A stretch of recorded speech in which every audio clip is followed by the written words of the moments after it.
আহ আলামিন স্যার, আপনি কিছু বলবেন? আলামিন আলী স্যার, আপনি কিছু বলবেন? আপনি আনমিউট হয়েছেন, আপনি কিছু বলবেন?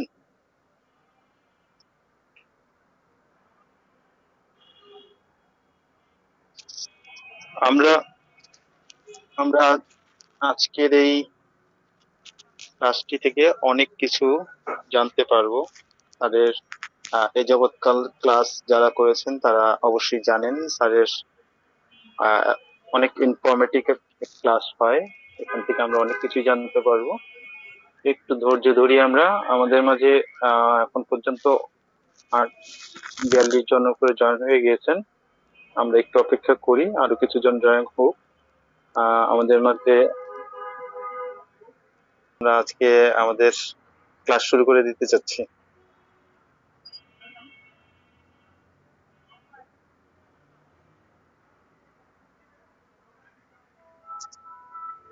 স্যার কি শুনতে পাচ্ছেন স্যার? আমি বলছি যে দেশের বাড়ি থেকে আমি ফিরলাম, হ্যাঁ, ফিরে চান টান করে উঠেছি, খেয়ে দিয়ে উঠলাম, দেরি হয়েছে ওই জন্য। আমার কথা শোনা যাচ্ছে? জি স্যার, শোনা যাচ্ছে স্যার। জি, তাহলে স্যার আমরা শুরু করে দিই স্যার। হ্যাঁ, শুরু করে যাও। আমার জন্য অপেক্ষা করবেন না, টাইম হয়ে গেলেই শুরু করে দেবেন। কারণ ব্যাপার হচ্ছে আমি ব্যক্তি বড় নয়, হ্যাঁ, সবাই এসে গেছে, তাদের সময়ের সুযোগটা দিতে হবে, ঠিক আছে? জি স্যার, ওকে, ধন্যবাদ স্যার। আচ্ছা,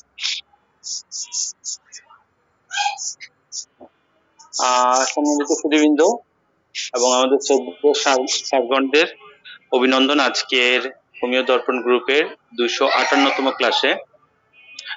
আজকে আমাদের 258তম ক্লাসে আমাদের নীলকমল বর্মন স্যার, যিনি এই যাবৎকাল ম্যানার্কি টু ম্যানোপোজের 5টি পর্ব এখন পর্যন্ত করিয়েছেন।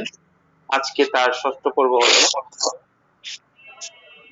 তো আমি স্যারের একটু সংক্ষিপ্ত পরিচয় দিয়ে দিই, যদিও সকলেই জানেন। তারপরে আমাদের শ্রদ্ধেয় Nilkamal Barman sir, DHMS honours Calcutta, GI homeopathy London, হোমিওরত্ন বাংলাদেশ থেকে Bangladesh, director homeo clinic and research centre, vice president world federation of homeopathy. তো স্যারের সংক্ষিপ্ত পরিচয় দেওয়া হলো। এ পর্যায়ে আমি স্যারকে অনুরোধ করব স্যার যদি তার বক্তব্য শুরু করেন। স্যার। নমস্কার, আসসালামু আলাইকুম। শোনা যাচ্ছে তো? স্যার ক্লিয়ার শোনা যাচ্ছে স্যার, সাউন্ড ক্লিয়ার। তো আজকে আমি আমাদের নতুন উপস্থাপক বাপি গোস্বামী স্যারকে নমস্কার জানাচ্ছি, কারণ আজকে আমার উপস্থাপক যিনি এতদিন করেছেন মোহাম্মদ রাইসুল ইসমাইল খান আজকে কোনো একটা কারণে হয়তো উপস্থিত হননি, সেটা আমি এই সন্ধ্যাবেলায় জানতে পারলাম, ছিলাম না। যাই হোক, আমি এই অবস্থাতে সব থেকে আগে খেয়াল করলাম যে আমাদের ডক্টর এস.এম. জাহাঙ্গীর স্যার আছেন।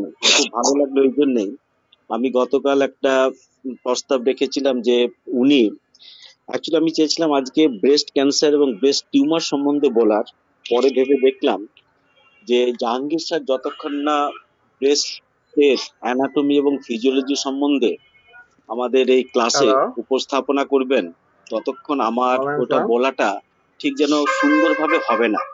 সেই জন্য আমি ডক্টর এস.এম. জাহাঙ্গীরের কাছে অনুরোধ রাখবো যে উনি যখন সময় করে বলবেন তারপরে আমি আমার এই ব্রেস্ট ক্যান্সার যে ক্লাসটা আছে সেটা বলার আমি চেষ্টা করব। তো কালকে সেটা আমি অলরেডি একটু বলেছিলাম, তো তখনই সিদ্ধান্ত নিলাম যে আজকে ক্লাসটা তাহলে কিভাবে করা যায়। তো তাৎক্ষণিকভাবে একটা জিনিস চিন্তা করে নিলাম, দেখুন আমরা এপিসোড 1, 2, 3, 4, 5 যদি আমরা পরপর এই জায়গাগুলোকে যদি একটু বিন্যাস করি, তাহলে আমরা কিন্তু অচিরেই বুঝতে পারবো যে আমাদের ধারাবাহিকতাটা কোথা থেকে শুরু হয়েছে। শুরু হয়েছে অ্যাকচুয়ালি ম্যানার্কি থেকে, তাই তো? আজকে তাহলে আমরা অনায়াসেই এমন একটা জিনিস নিয়ে আলোচনা করতে পারি যেটা প্রতিটি হোমিও চিকিৎসকের কিন্তু জানা খুবই দরকার। এটার সাথে দেখুন সরাসরি পড়ার আজকে কোনো হয়তো রিলেশন নেই। আপনারা অনেকেই ভাববেন যে তাহলে সাবজেক্ট একটা কি স্যার, আপনি তো প্রত্যেকবার একটা করে সাবজেক্ট বলে গেছেন, আজকে সাবজেক্টটা একটু বড় হয়ে যাচ্ছে। সেটা কি, যে বিয়ের আগে এবং বিয়ের পরে মহিলাদের কি কি সমস্যা হতে পারে। বিয়ের আগে এবং বিয়ের পরে মহিলাদের কি কি সমস্যা হতে পারে, সেইটা নিয়ে আজকে আমরা একটুখানি আলোচনা করব। দেখুন, আমরা কিন্তু কেউ সমাজ সংস্কারক নই। আমরা মানে হোমিওপ্যাথ ডাক্তারদের কথা বলছি। এলোপ্যাথ ডাক্তাররা যে সমাজ সংস্কারক, সেটা কিন্তু কখনোই দাবি করা যায় না। কিন্তু আমরা অর্গানন মেনে, আমাদের অ্যাফোরিজম 4 মেনে আমরা নিঃসন্দেহে বলতে পারি যে আমরা হচ্ছে একজন প্রিজার্ভার অফ হেলথ, অর্থাৎ স্বাস্থ্যের রক্ষক। আমরা স্বাস্থ্যকে রক্ষা করব। যেহেতু একজন মহিলার সারাটা জীবন একটা বিভিন্ন ধরনের অসুবিধার মধ্যে দিয়ে যায়, তো সেই ক্ষেত্রে দেখা যাচ্ছে যে কোনো চিকিৎসকের একটা বিশাল ভূমিকা থেকে যায় একজন মহিলা স্বাস্থ্য রক্ষা করা। কারণ মহিলা মানে হচ্ছে একজন মা। একজন মা যদি ঠিক ঠিক স্বাস্থ্য রক্ষা করে একজন সন্তানের জন্ম দিতে না পারেন, তাহলে কিন্তু ভবিষ্যৎ প্রজন্মের কাছে কিন্তু আমরাই দায়ী থেকে যাব। তার একমাত্র কারণ হচ্ছে যে আমরা একটি সুস্থ সন্তান জন্ম দেবার জন্য একজন মহিলাকে যতটা সাহায্য করার দরকার ছিল, আমরা সেই কর্তব্য, আমাদের সেই নিষ্ঠা থেকে আমরা দূরে সরে গেছি। আপনারা দিন কয়েক আগে একটা আমাদের অতি অবশ্যই ভারতের একটা বিখ্যাত নিউজ পেপার আপনারা খেয়াল করেছেন, আমি জানি না বাংলাদেশ থেকে সেটা প্রকাশিত হয়েছিল কিনা, যে এক ভদ্র মহিলা দাবি করেছেন যে তার স্পাইনা বিফিডার জন্য, অর্থাৎ এক প্রকার যে স্পাইনাল কর্ডের যে একটা রোগ, অর্থাৎ দুটো জয়েন্টের মাঝখানে যে বিফিডা অর্থাৎ গ্যাপ থেকে যায়, সেইটার জন্য তার সারা জীবন তার একটা দুঃসহ জীবন যন্ত্রণা তিনি বহন করে চলেছেন। এই জন্য তিনি সেই চিকিৎসকের বিরুদ্ধে কেস করেছিলেন এবং তিনি বেশ কয়েক মিলিয়ন ডলার বোধহয় তার ক্ষতিপূরণ পেয়েছিলেন। কারণ সে ভদ্রমহিলার দাবি ছিল যে উনি যদি ঠিক ভাবে পরীক্ষা করে আমাকে, মানে আমি যখন গর্ভাবস্থায় ছিলাম, আমাকে যদি ঠিকভাবে পরীক্ষা করা হতো, তাহলে আজকে আমি এই সংকটপূর্ণ জীবন কিন্তু আমি বহন করতাম না। অতএব আমার এই বিকলাঙ্গ বা পঙ্গু জীবনের জন্য ওই চিকিৎসকই কিন্তু দায়ী, এই হিসেবে কিন্তু একটা বিশাল ভাবে কেস উঠে এবং তাকে আদালত বেশ মোটা অঙ্ক জরিমানা করে। তাহলে যেখানে আজকে এই ধরনের ঘটনাগুলো ঘটতে পারে, তো সেখানে কিন্তু আমাদেরও চিকিৎসক হিসেবে কিন্তু কর্তব্য অনেক ধরনের থেকে যায়। সেই কর্তব্যের জায়গাগুলো আজকে আমরা কিভাবে পালন করব, আমরা সেইটা সম্বন্ধে কিন্তু আজকে কিছুটা হলে আমি আলোচনা করব। দেখুন, প্রথমেই বলেছি যে আমরা হচ্ছে প্রিজার্ভার অফ হেলথ, অর্থাৎ আমাদের অর্গাননের চতুর্থ অ্যাফোরিজমকে আমরা মানতেই পারি। তো দেখবেন নিশ্চয়ই আপনাদের কাছে অনেক ধরনের মা বা ফ্যামিলি বা বাবা যখন তার মেয়ের চিকিৎসা, মানে মেয়ের যখন বিয়ের কথা আলোচনা হয়, তখন নিশ্চয়ই গিয়ে পরামর্শ জানতে চান যে আমার মেয়ের তো এই ধরনের অসুবিধা আছে, আমরা তার বিয়েটা এরই মধ্যে দেবো কিনা, বা তাকে কতটা সুস্থ করতে পারি, আমাদের উচিত কিনা এই জায়গায় বিয়ে দেওয়া, বা বিয়ে দেওয়ার পরে কি ধরনের আমাদের অসুবিধা হতে পারে। এরকম আমরা বিভিন্ন ধরনের প্রশ্নের কিন্তু আমরা সম্মুখীন হই, অন্তত আমরা হই। কম বয়সে পেতাম না, এখন বিভিন্ন পরিবারের ফ্যামিলি ফিজিশিয়ান হবার জন্য বা আমাদের উপর তাদের আস্থা বাড়ার জন্য বিভিন্ন মানে ফ্যামিলি আমাদের কাছে এসে জানতে চায় যে এই পরিস্থিতি থেকে আমরা কি করতে পারি। তো আপাতত ভাবে আমরা যে সকল অন্তত আমি যে সকল চিন্তা ভাবনাগুলোকে নিয়ে এগোচ্ছি, আমি সেইগুলি আজকে আপনার সাথে শেয়ার করতে চাই। যেমন দেখুন, প্রথমে বলে দিচ্ছি, আমরা কিন্তু কেউ ওই ডিটেকটিভ নই যে বিয়ের আগে বিশাল ভাবে একটা খোঁজ নেবো, তা নয়। কিন্তু একজন বাবা মার যেটা সব থেকে বড় প্রয়োজন হচ্ছে, যেহেতু আমি মহিলাদের উপর ক্লাসটা হচ্ছে ফিমেল এর জন্য, অতএব আমার পক্ষটা হবো, আমি পক্ষটা নেবো কার না, একজন মহিলার। অর্থাৎ আমি ধরে নিতেই পারি যে আমি যার হয়ে ওকালতি করছি বা আমি যার হয়ে চিকিৎসা করছি, তিনি একজন মহিলা। অতএব বিয়ের আগে আমি আমার সেই যার বিয়ে হচ্ছে, অর্থাৎ সেই মেয়েটির বাবা মাকে আমি কতগুলো কি বলবো জিনিস সম্বন্ধে ওয়াকিবহাল হবার জন্য আমি অনুরোধ করব। যেমন কি হবে, যে পাত্রের বাড়িতে পাত্রের বাড়ির ফাইন্যান্সিয়াল স্ট্যাটাসটা কিরকম। কারণ দেখুন, আপনি আপনার সন্তানের বিয়ে দেবেন একটা উপযুক্ত পাত্রের কাছে, সেখানে কিন্তু একটা অর্থনৈতিক পরিস্থিতির একটা কিন্তু বিশাল চাপ থেকে যায়। আপনার যে ধরনের অর্থনৈতিক পরিস্থিতি, অর্থাৎ ওই মেয়েটির যেন অতি অবশ্যই তার চেয়ে একটুখানি অর্থনৈতিক উন্নতি সম্পন্ন পরিবারের সাথেই যেন তার বিয়েটা দেওয়া হয়, এটা কিন্তু নৈতিকভাবে সমর্থনযোগ্য। দ্বিতীয়টা আমরা কি বলবো, যে সামাজিক প্রতিপত্তি, যে ছেলেটির সাথে বিয়ে দেওয়া হবে তার সামাজিক প্রতিপত্তিটা কিরকম। কারণ অনেক সময় দেখা যাচ্ছে আমরা খোঁজ খবর নিলাম না, আমরা মেয়েটার বিয়ে দিলাম, তারপর দেখা যাচ্ছে কি তার প্রচুর হয়তো একটা বিভিন্ন জায়গায় ধার থেকে গেছে, হ্যাঁ, বা দেখা গেছে সে একটা বা কোনো একটা কেসের সাথে বা হয়তো রাজনৈতিক গন্ডগোলের সাথে যুক্ত হয়ে গেছে, বা কোনো প্রকার একটা অপরাধের সাথে যুক্ত হয়ে গেছে। তখন হবে কি, যে মেয়েটার ভবিষ্যৎ এবং আপনাদের পরিবারের একটা যে গ্লানির মতো ব্যাপারটা, এই জায়গাগুলো কিন্তু আমাদের খুব উম সংবেদনতার সাথে আমরা যদি না এগোতে পারি, তাহলে কিন্তু বিবাহ পরবর্তী জীবন দুটো বাড়ির মধ্যে কিন্তু কখনোই সুখের হতে পারে না। সেই জন্য আমাদের এই অর্থনৈতিক পরিস্থিতির সাথে সামাজিক প্রতিপত্তিটা কিরকম, সেটা কিন্তু আমাদের জেনে নেওয়া উচিত। আরেকটা জিনিস আমরা জানার কথা বলতে চাই, যে ওই ছেলেটির সাথে যার সাথে বিয়ে হবে তার কোনো প্রকার অবৈধ সম্পর্ক আছে কিনা। জানি যে সব সময় হয়তো সেটা সম্ভব নয়, কিন্তু অ্যাজ এ পেরেন্টস বা অ্যাজ এ ফিজিশিয়ান আপনার কিন্তু সে তার বাবা মাকে এই জিনিসটা একটু সচেতন করে দেওয়া দরকার। কারণ সেইখান থেকে যদি বিয়ে ভেঙে যায় বা তার যদি দাম্পত্য জীবনে অশান্তি দেখা দেয়, তাহলে কিন্তু সে মেয়েটার কোনোদিন সুস্থ থাকবে না। সেখান থেকে কিন্তু তার মানসিক যন্ত্রণা শুরু হবে, এবং পরবর্তী ক্ষেত্রে তার বিভিন্ন ধরনের দৈহিক সমস্যার সৃষ্টি হতে পারে। অতএব এই কথাটা ভেবে আমাদের কিন্তু সেই মেয়েটার ভবিষ্যৎ মানে কি কি জিনিসে নজর দেওয়া উচিত সেটা কিন্তু আমরা একটু হলেও খেয়াল রাখবো। আরেকটা দেখবো, এডুকেশনাল স্ট্যাটাস।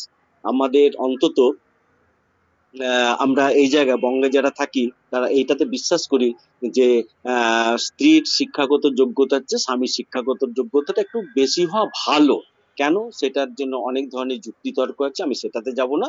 কিন্তু যেটা হয়ে এসেছে আজ পর্যন্ত, হ্যাঁ, সেই জায়গাটাকে বলছি। আমি অবশ্য উল্টোটাও দেখেছি, হ্যাঁ, যে স্ত্রীর শিক্ষাগত যোগ্যতা অনেক বেশি, স্বামী তার চেয়ে একটু কম আছে, তাতেও তারা সুখী দাম্পত্য জীবন করছে, সেটা একটা উদারতার ব্যাপার। কিন্তু আমাদের উচিত যে কন্যা সন্তানের চেয়ে যেন জামাইয়ের, হ্যাঁ, যেন শিক্ষাগত যোগ্যতাটা একটুখানি বেশি থাকে।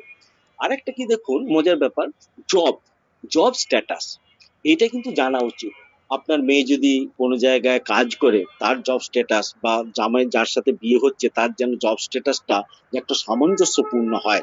কারণ আরেকটা হয় কি, আমরা অনেক সময় ঠিক খোঁজ না নেবার জন্য হয় কি, আমরা ঠিক জানতে পারলাম না যে সত্যি সে চাকরিটা করে কিনা, বা তার ইকোনমিক্যাল পার অ্যানাম তার রোজগারটা কিরকম। অনেকে কিন্তু এই জায়গাটা গোপন করে। অতএব আমাকে কিন্তু জেনে নিতে হবে এই জায়গাটা সঠিক তথ্য তারা আমাকে জানাচ্ছে কিনা। আর একটা কি দেখা উচিত, সেটা হচ্ছে ছেলেটি কোনো প্রকার নেশা বা এই ধরনের কোনো অ্যাডিকশনের মধ্যে আছে কিনা, এটা কিন্তু আমাদের জানা উচিত। এই জায়গাটাকে যদি আমরা ঠিক ঠিক ভাবে ওই ফ্যামিলির মধ্যে বা তাদের মধ্যে যদি আলোচনা করে ঢুকিয়ে দিতে পারি, তাহলে অন্তত বেশ কিছুটা বিপদ থেকে বা অশান্তি থেকে বা একটা বিশৃঙ্খল অবস্থা থেকে কিন্তু আমরা নিজেদেরকে, অন্তত আমাদের ফ্যামিলিটাকে রক্ষা করতে পারবো। এই বিশ্বাস নিয়ে কিন্তু আজকে আমি এই কথাটা বললাম। এইবার দুটো ঘটনা ঘটে এখনো পর্যন্ত এই করোনার পারপাসে। সম্প্রতি গত পরশুদিন একটা কাগজে দেখছিলাম যে দলছুট বা দলছুট বলা ভুল, স্কুল ছুট ছেলে মেয়েদের যখন স্কুলে আসছে না, তখন খোঁজ নিয়ে দেখা যাচ্ছে, স্ট্যাটিস্টিক্সে বেরোচ্ছে যে বেশ কিছু মেয়েদের যারা এই 7, 8, 9-এ পড়তো, তাদের কিন্তু বিয়ে হয়ে গেছে। মানে বাবা মারা কোনো মতে বিয়ে দিতে পেরে ক্ষান্ত হয়েছেন। কারণ কি, তারা স্কুলে গিয়ে মিড ডে পাচ্ছে না, মিড ডে মিলের তাদের একটা অভাব থেকে যাচ্ছে, পড়াশোনার একটা অভাব থেকে গেছে, বা সোশিও ইকোনমিক্যাল যে একটা পরিস্থিতি তাতে বিশালভাবে হ্যাম্পার্ড হয়েছে। বা বিশেষ করে আরেকটু অনুন্নত বা গ্রামাঞ্চলের দিকে যারা বিয়েটাকে সর্বস্ব বলে মনে করেন, বা বাবা মারা মনে করেন যে বিয়ে দিতে পারলে আমি বেঁচে যাই, তারা কিন্তু অনেক ভাবেই এই প্রচুর, অন্তত কয়েক পার্সেন্ট, মানে বোধহয় হিসেব যেটা আমি সেদিন দেখলাম, 5 to বোধহয় 8% মেয়েদের কিন্তু বিয়ে হয়ে গেছে এই লকডাউনের বাজারে। এবং যাদের বয়স 13 থেকে 18-র মধ্যে, 13, 14, 15, 16-র মধ্যে কিন্তু তাদের বিয়েটা হয়েছে। এবার ভাবুন যে এই সকল যে সকল নাবালিকাদের বা টিনেজদের বিয়ে হলো, তাদের কি কি সমস্যা হতে পারে। এরও কিন্তু দায় আমাদের। কারণ আমরা অনেক সময় বলি যে যতক্ষণ না পর্যন্ত 18 বছর হচ্ছে ততক্ষণ একটি মহিলার শারীরিকভাবে তার আহ শারীরিক যে গঠন, মানে মা হবার উপযুক্ত গঠন বা সংসারে কাজ করবার মতো গঠন, বা একটা ফ্যামিলি থেকে অন্য একটা ফ্যামিলিতে গিয়ে সংসার, বা তার শ্বশুর শাশুড়ি মা বা তার ননদ দেওর বা যতজন আছে সবাইকে নিয়ে যেটা চলবার যে একটা মানসিকতা, সেটা কিন্তু তখনও তার তৈরি হয় না। অতএব আমাদেরকে সেই সময়ে তাকে পুষ্টিকর খাদ্য দিয়ে পুষ্টির উপযুক্ত করে যদি আমরা তাকে বিবাহ উপযুক্ত করি, তবে কিন্তু একটা সুখী দাম্পত্য জীবনের আমরা একটা স্বপ্ন দেখতে পারবো। এইখানে হয়ে যায় কি, যেহেতু তারা খুবই নাবালিকা, সেখানে কিন্তু তাদের সেক্সুয়াল এডুকেশনটা প্রচন্ড পুয়ার হয়, অর্থাৎ তারা যৌনতা সম্বন্ধে ঠিক ঠিক ভাবে কিন্তু ওয়াকিবল থাকে না। যদি আমাদের এখানে সেই অর্থে কিন্তু সেক্স এডুকেশন মাঝখানে একটা পড়ানোর কথা উঠেছিল, যদি এখন পড়ানো হয় কিনা আমি ঠিক বলতে পারছি না। তবে আমাদের প্রত্যেকে কিন্তু অ্যাডোলেন্স এসে যাওয়ার পর, মানে যৌবন প্রাপ্ত হয়ে যাওয়ার পর ছেলে মেয়েদেরকে কিন্তু এই ব্যাপারটা সম্বন্ধে কিন্তু জানানো উচিত। কারণ এই যে ভীরুতা, এই যে একটা শঙ্কা, এই যে একটা কি যেন একটা পরিবর্তন ঘটছে, বা একটা লাজুক ভাব, বা একটা অদ্ভুত ভাবে কিউরিসিটি, এই যে যৌবন কি, জীবন কি, কি হবে না হবে, মিলন কি জিনিস, আমার কতগুলো শারীরিক পরিবর্তন হচ্ছে, হ্যাঁ সেটা কিসের জন্য ভালো কিসের জন্য খারাপ, এই জিনিসটা যদি আমরা ঠিক সময় সে এডুকেশনকে যদি আমরা দিতে না পারি, তাহলে কিন্তু আমরা অনেক সময় অনেক ধরনের ভ্রান্ত চিন্তা ভাবনার মধ্যে দিয়ে নিজের জীবনটাকে কি বলবো, সঠিকভাবে বা ঠিক স্বাস্থ্যকর জায়গা কিন্তু আমরা পৌঁছে দিতে পারি না। তো সেই কথা চিন্তা করে কিন্তু আমাদের সেক্স এডুকেশনটা সরকারের উচিত বলে আমি মনে করি, কিন্তু আমাদের দুর্ভাগ্য আমরা সেভাবে কিন্তু পারি না। কারণ আমরা বাবা মার সাথে সেটা নিয়ে খোলামেলা আলোচনা করতে পারি না, আমরা সবসময় একটা ভয় ভয়ের মধ্যে থাকি। আমি একজন বাবা, আমি কি করে মেয়ের সাথে এই ধরনের কথা বলবো, এরকম একটা কি বলবো আত্মদাম্ভিকতা, বা ঠিক ফলে একটা জেনারেশন গ্যাপ থেকে যায়। তখন হয় কি, যে মেয়ের সাথে আমি ঠিক সেই সম্পর্কটা গড়তে পারি না, যে সম্পর্কটা কিছুদিন আগে পর্যন্ত আমার সাথে একটা মেয়ের একটা অদ্ভুত প্রাণবন্ত একটা ছিল। সে যখন সে যৌবনে আসছে, সে কিন্তু নিজেকে কিছুটা লুকিয়ে যাচ্ছে, হয়তো সে মায়ের কাছে আপন হচ্ছে, সেটাই স্বাভাবিক জিনিস। কিন্তু শুধু মেয়ে কেন, মা কেন, বাবাকেও কিন্তু সেই জায়গাটা এগিয়ে এসে জানতে হবে, জানাতে হবে যে তার বিহেভিয়ারাল বা তার বায়োলজিক্যাল কি কি ধরনের ঘটনাগুলো ঘটতে পারে এবং তাকে ওয়াকিবহাল করতে পারে। আর আমরা যদি খুব দ্রুত যদি আমাদের সন্তানদের বিয়ে দিই, তাহলে কিন্তু অপুষ্টির ব্যাপার থেকে যায়। অপুষ্টি মানে হচ্ছে মায়ের অপুষ্টি শুধু নয়, সেই সন্তানের অপুষ্টি। কারণ ব্যাপারটা হচ্ছে কি, তারা বিয়ের 1 থেকে 2 বছরের মধ্যে তারা সন্তান লাভের একটা চেষ্টা করছে। আর একটা হচ্ছে কি, যেহেতু তারা এ ব্যাপারে সম্পূর্ণ অজ্ঞ, সেই জন্য তাদের দ্রুত গর্ভ সঞ্চার হয়। আর দ্রুত গর্ভ সঞ্চার আমরা ঠিক মেনে নিতে না পেরে আমরা অনেক সময় করি কিছু ভুল পথে পা বাড়িয়ে আমরা তাকে অ্যাবর্শন করানোর বা তাকে গর্ভ ধারণ থেকে বিরত রাখার জন্য গর্ভপাত করার পরামর্শ দিই। মজাটা হচ্ছে এটাই, যে ওই সময়ে গর্ভ ধারণ করাটা যেমন বিপজ্জনক, ঠিক ততটাই বিপজ্জনক হচ্ছে গর্ভপাত করাটা। কারণ ওই সময় গর্ভপাত করলে এমন কিছু অঘটন ঘটে যেতে পারে, তার মৃত্যু হতে পারে। আর একটা কি অঘটন করতে পারে, যে এমন একটা ল্যাসারেশন হলো ইউটেরাসের উপরে, যার ফলে সে আর কোনোদিন মা হতে পারবে না। কারণ এই সকল জায়গা হয় কি, গর্ভপাত গুলো খুব গোপনে হয়, লুকিয়ে করা হয়, এবং আনএক্সপার্ট লোকদেরকে দিয়ে করানোটা একটা প্রবণতা থেকে যায়। কারণ উম, এই সকল জায়গা থেকে আমরা তো লুকিয়ে ব্যাপার করি। তাহলে এই জায়গাগুলো থেকে কিন্তু আমাদের খুব সচেতন হবার জন্য আমরা বলবো যে নাবালিকার বিয়ে বা এই জায়গা কিন্তু কখনোই কিন্তু সমর্থনযোগ্য নয়। আরেকটা হয় কি, হয়তো দেখা গেল যে বিয়েটা আমরা দিয়ে ফেলেছি, বাচ্চাটা এসে গেছে, কিন্তু দ্বিতীয় বাচ্চাটা ঠিক ততটাই তাড়াতাড়ি চলে আসছে, 1 থেকে 1.5 বছর মাঝখানে। তখন আমরা পারছি কি এমটিপি করতে বাধ্য হচ্ছি। মানে এই যে ঘটনাটা একটা সমাজের উপরে, একটা মেয়ের উপরে, একটা জাতির উপরে, এবং একটা বিশেষ সময়ের মেয়েদের উপরে এমন একটা প্রভাব বিস্তার করে, যে তারা শিক্ষা দীক্ষা সবকিছু থেকে নিজেকে কিন্তু শেষ করে ফেলে। কেন? কারণ কি, মুশকিলটা হচ্ছে আর্লি ম্যারেজ মানে হচ্ছে তার চাইল্ডহুড শেষ, তার পড়াশোনাতে শেষ। হুম। তার চেয়ে তার রিস্ক ফ্যাক্টরটা থেকে যাচ্ছে। আরেকটা জিনিস কি হয়, তাদের শিশু সুলভ ঘটনা, মানে মানসিকতাটা ঠিক পরিণত না হওয়ার জন্য ওরা অনেক সময় না মারপিটে জড়িয়ে ফেলে, জানেন। কারণ স্বামীও বয়সে কম, মেয়েটিও বয়সে কম, আর যেহেতু তার ভিতরে সে সুলভ আচরণ থেকে গেছে, সে অনেক সময় কিন্তু আমরা এই ধরনের গন্ডগোলটা পাকিয়ে ফেলি। এখানে কিন্তু প্রসূতির মৃত্যুটা অনেক সময় বাড়ে, মায়ের মৃত্যু হয়, শিশু মৃত্যু বাড়ে, স্টিল বার্থের কথা বেড়ে যায়। অতএব এই জায়গাটা কিন্তু আমাদের বুঝে একটা আমাদের চিকিৎসকের উচিত সেই সুস্থ চেতনা নিয়ে একজন বাবা মাকে বুঝিয়ে দেওয়া যে কোনো অবস্থাতে 18 বছরের আগে যেন বিয়েটা না হয়। পরে দেখুন এবার বিয়ের একটু মনে করুন ঠিক সময় এসে গেলে, বিয়ের উপযুক্ত সময় 20 থেকে 25-26-এর মধ্যে, মানে আমি যেটাকে মনে করি, হয়তো আমার সাথে কন্ট্রাডিক্টরি থাকতে পারে, কেন থাকতে পারে সেটা আমি পরে বলছি। এরকম জায়গায় বলবো যে বিয়েতে, মেয়েদের বিয়ের পিঁড়িতে বসার আগে 3-4টে রোগ সম্বন্ধে যেন সে সারিয়ে নেয়। নাম্বার 1 পিসিওডি, আগেই বলেছি, নাহলে কিন্তু সমস্যা হবে।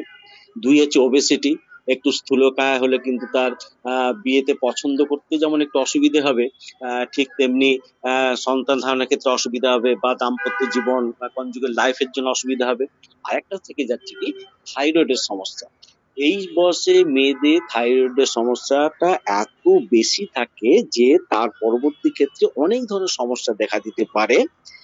আর শ্বশুর বাড়ি থেকে যখন যে জানতে পারবে বৌমার থাইরয়েডের সমস্যা আছে, উক আছে, তখন একটা অনেক ব্যাপার, এই রোগ রোগ তোমার বাড়ি থেকে নিয়ে এসেছো, তোমরা রোগ সারাওনি, হ্যাঁ, আর গোপন করে আমাদেরকে বিয়ে দিচ্ছ, এরকম তো আমাদের লাঞ্ছনা গঞ্জনা ব্যাপার তো আকসার আমাদের ঘটিয়ে থাকে।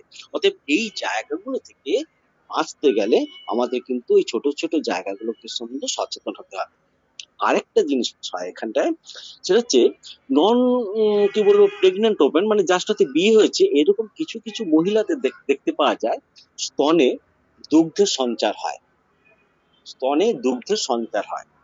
তাহলে এই জায়গাটা ব্যাপারটা থেকে গেছে কি, এটা একটা খুব ইন্টারেস্টিং, ঠিক বলবো না, একটা অস্বাভাবিক ঘটনা। অনেক আগে থেকে আমরা পেয়েছি, এখন আমরা পাই, যে এসে বলে, চট করে তো বলতে চান না, যারা একটু এডুকেটেড, যারা পরিস্থিতিটাকে বুঝতে পারে, তারা আমাদেরকে এসে বলে যে ডাক্তারবাবু এরকম ব্যাপার, এখন তো বিয়ে হচ্ছে না, কিন্তু অনেক সময় দেখেছি একটা সিক্রেশন হচ্ছে, রস বেরোচ্ছে, সেটা সেটা সম্পূর্ণ মিল। এখানে কিন্তু কতগুলো ব্যাপার থেকে যায়। ইফ দেয়ার ইজ পেন, তাহলে কিন্তু আমরা অ্যাবসেসের কথা ভাবতে পারি, আমরা অন্যান্য কারণে কিন্তু একটা ফিস্টুলা হতে পারে তার কথা ভাবতে পারি। আর যেহেতু আমি এখন রোগ নিয়ে বলবো না, ওই আমি ডক্টর জাহাঙ্গীর স্যারের উপরে অপেক্ষায় বসে আছি, উনি কবে ব্রেস্ট পড়াবেন, তারপরে আমি ব্রেস্টের ডিজিজ সম্বন্ধে বলবো।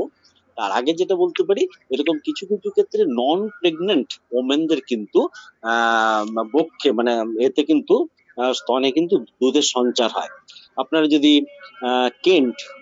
কেন্টের কি বলবো রেপার্টরির 37 পাতা খুলেন, তাহলে দেখবেন চেস্ট মিল্ক, তারপরে লেখা আছে একদম রাইট কলমে গিয়ে নন প্রেগনেন্ট ওমেন। তাদের ক্ষেত্রে কিন্তু আমাদের কতগুলো ভালো ভালো মেডিসিন আছে, তার ভিতরে আছে অ্যাসাফেটিডা, আছে সাইক্লামেন, আছে মার্কসল, আছে পালসিটিলা, আছে টিউবারকুলিনাম, এবং আছে অ্যাস্টিরিয়া, সরি এটা হচ্ছে কি আর্টিকা ইউরেন্স।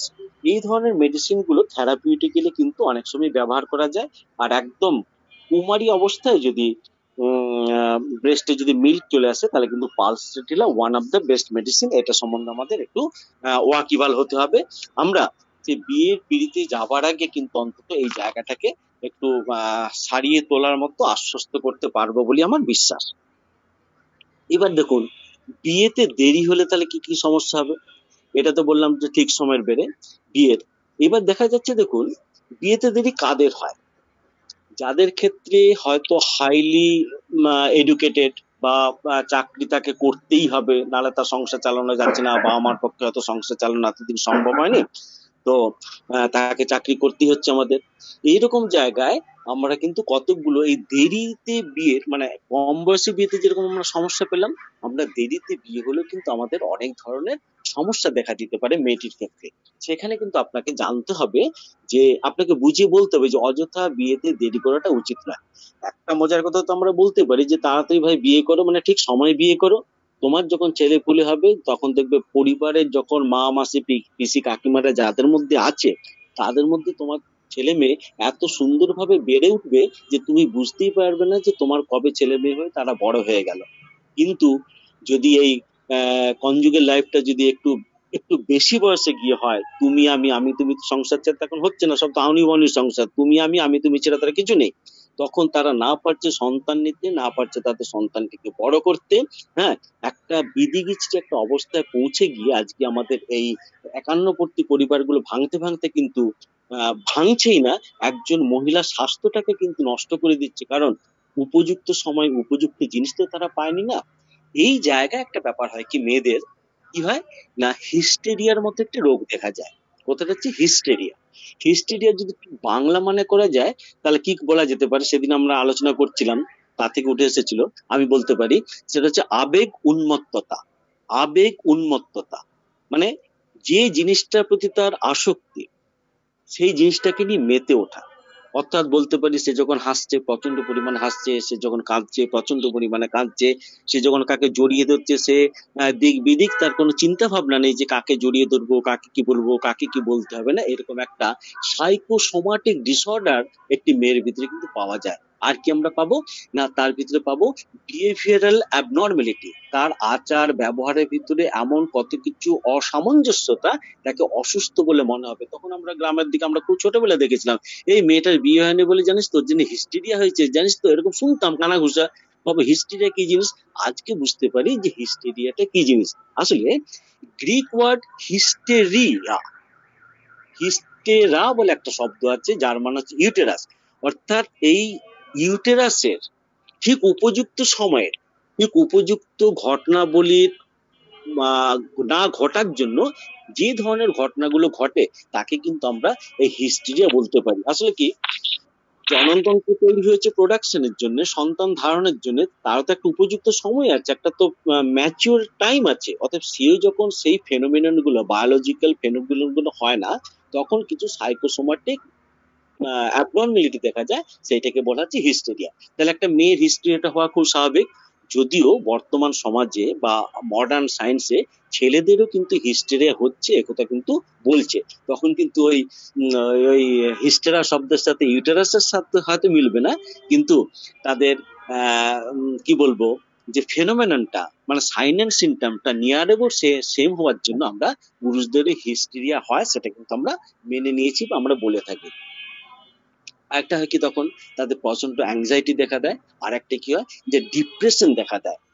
এই ডিপ্রেশন থেকে বাঁচার জন্য কিন্তু আমাদের বিভিন্ন ধরনের তখন কিন্তু ট্রিটমেন্টের দরকার হয়, অথবা তাকে কিন্তু সুস্থ করা যায় না। আর এই যে যদি বিয়েতে দেরি হয়, তখন দেখবেন কতগুলো অস্বাভাবিক পরিস্থিতির দেরি হয়। তার ভিতরে আমরা কি পাবো, যে সন্তান হতে আসতে দেরি হলে। আর একটা কি পাবো না, স্টিল বার্থ, জন্মের সাথে সাথে সন্তানটা মারা যাবার একটা সম্ভাবনা থাকে। কখনো শেষ মুহূর্তে জন্মের কিছু সময়ের আগেই হয়তো বাচ্চাটা মারা যেতে পারে। মিসক্যারেজ হবার একটা প্রবল সম্ভাবনা থাকে।